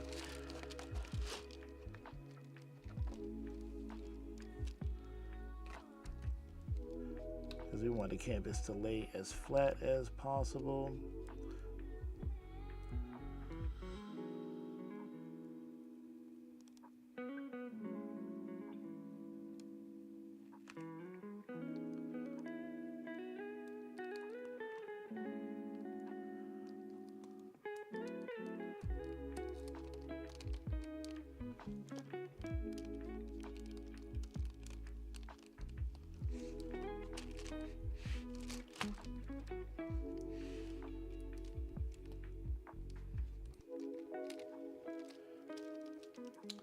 So, oops, stop that.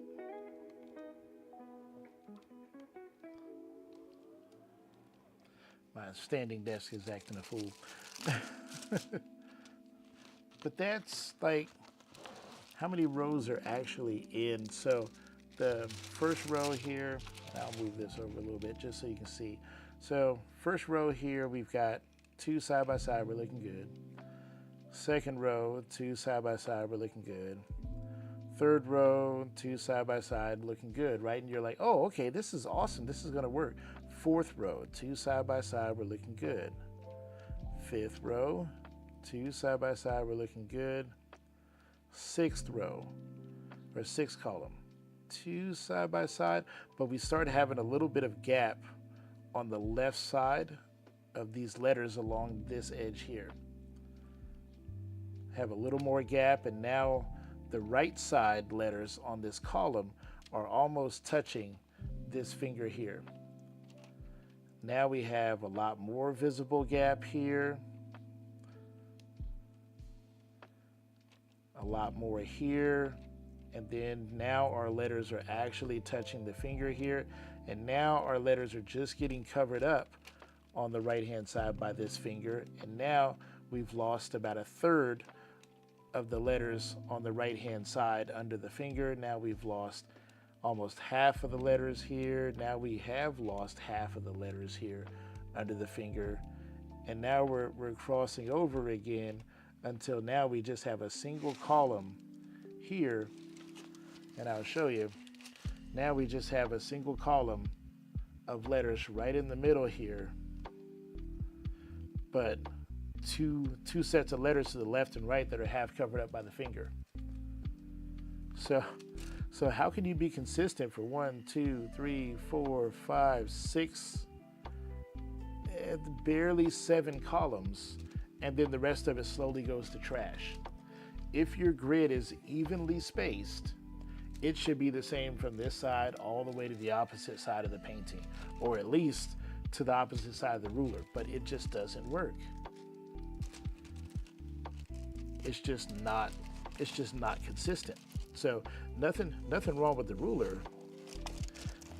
The grid is not printed in a consistent way, and Pamela can attest to that.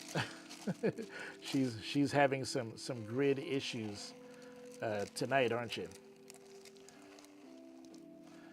And look how much I have to flex that ruler to get it off of this canvas. One, because this is not a poured glue canvas. So with this double stick adhesive, it is really, really strong. Not a problem, but it'll still come off of here. Just a little more care needs to be taken. And then you end up with glue residue on the back of the ruler. Gross. Don't worry, there's still plenty of glue on this. So you might think, oh, well, maybe the ruler's too wide. So let's use a smaller one, see if that helps. So we'll line it up exact same way.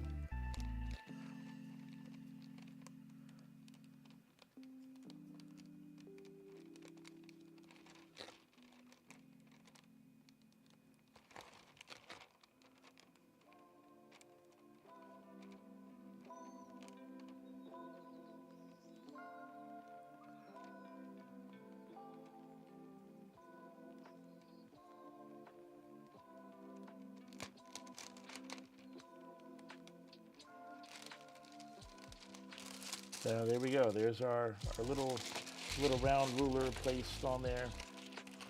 And we look at it, 1 column, 2 columns, 3 columns, 4 columns, and then we start to lose it at 5. 5 is kind of okay, but by 6, we've lost it. 7 is trash, 8 is trash, 9 is trash, 10 is trash.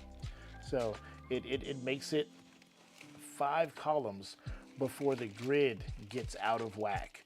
So even when you buy those metal rulers and they have you do that weird thing where you got to line up the little hash mark like in between 2 drills, and that's supposed to be on point, even then it still doesn't work exactly right. So you just kind of have to make do when you're using those metal rulers,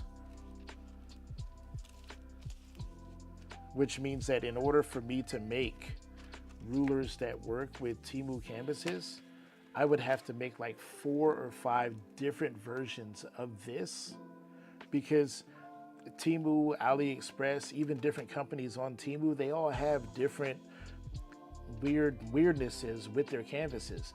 I cannot sustain a business making like 4 or 5 different ones of these and hoping that you have the right canvas that works with the one I sell. It's just, that's just not feasible to do. So that's why I don't have a a Temu, Amazon, AliExpress ruler for now anyway. Until I can think up some way to make that relatively easy to line up without having to sell you guys 3, 4, 5 of them, then I probably won't do that. I'll probably just stick with more of the licensed canvases, just because their grid size is more consistent. So if anybody out there is wondering, like, hey, don't you have a round for my Temu canvas? That's the reason why, is because the grid size is inconsistent. It's not that I can't formulate one for that particular grid size. If I can just measure it and go, okay, round drills are, this diameter, and I'm going to put 2 or 3 of them side by side. So you multiply that, you leave a little bit of room for wiggle room, and then you place your fingers all the way across. I should be able to make this thing 10 feet wide and the spacing be the same, and it should still go on the canvas the same. But on those Temu and Alibaba canvases, it just, the canvas size, the drill size, all that stuff combined means that they're not totally consistent, and so it's just more hassle than it's worth. Believe me, I would love to make them because I'd be a rich man overnight. If I did do that, it would be freaking awesome. But I'm not going to sell something that I know doesn't work, because then I'd be lying to my customers.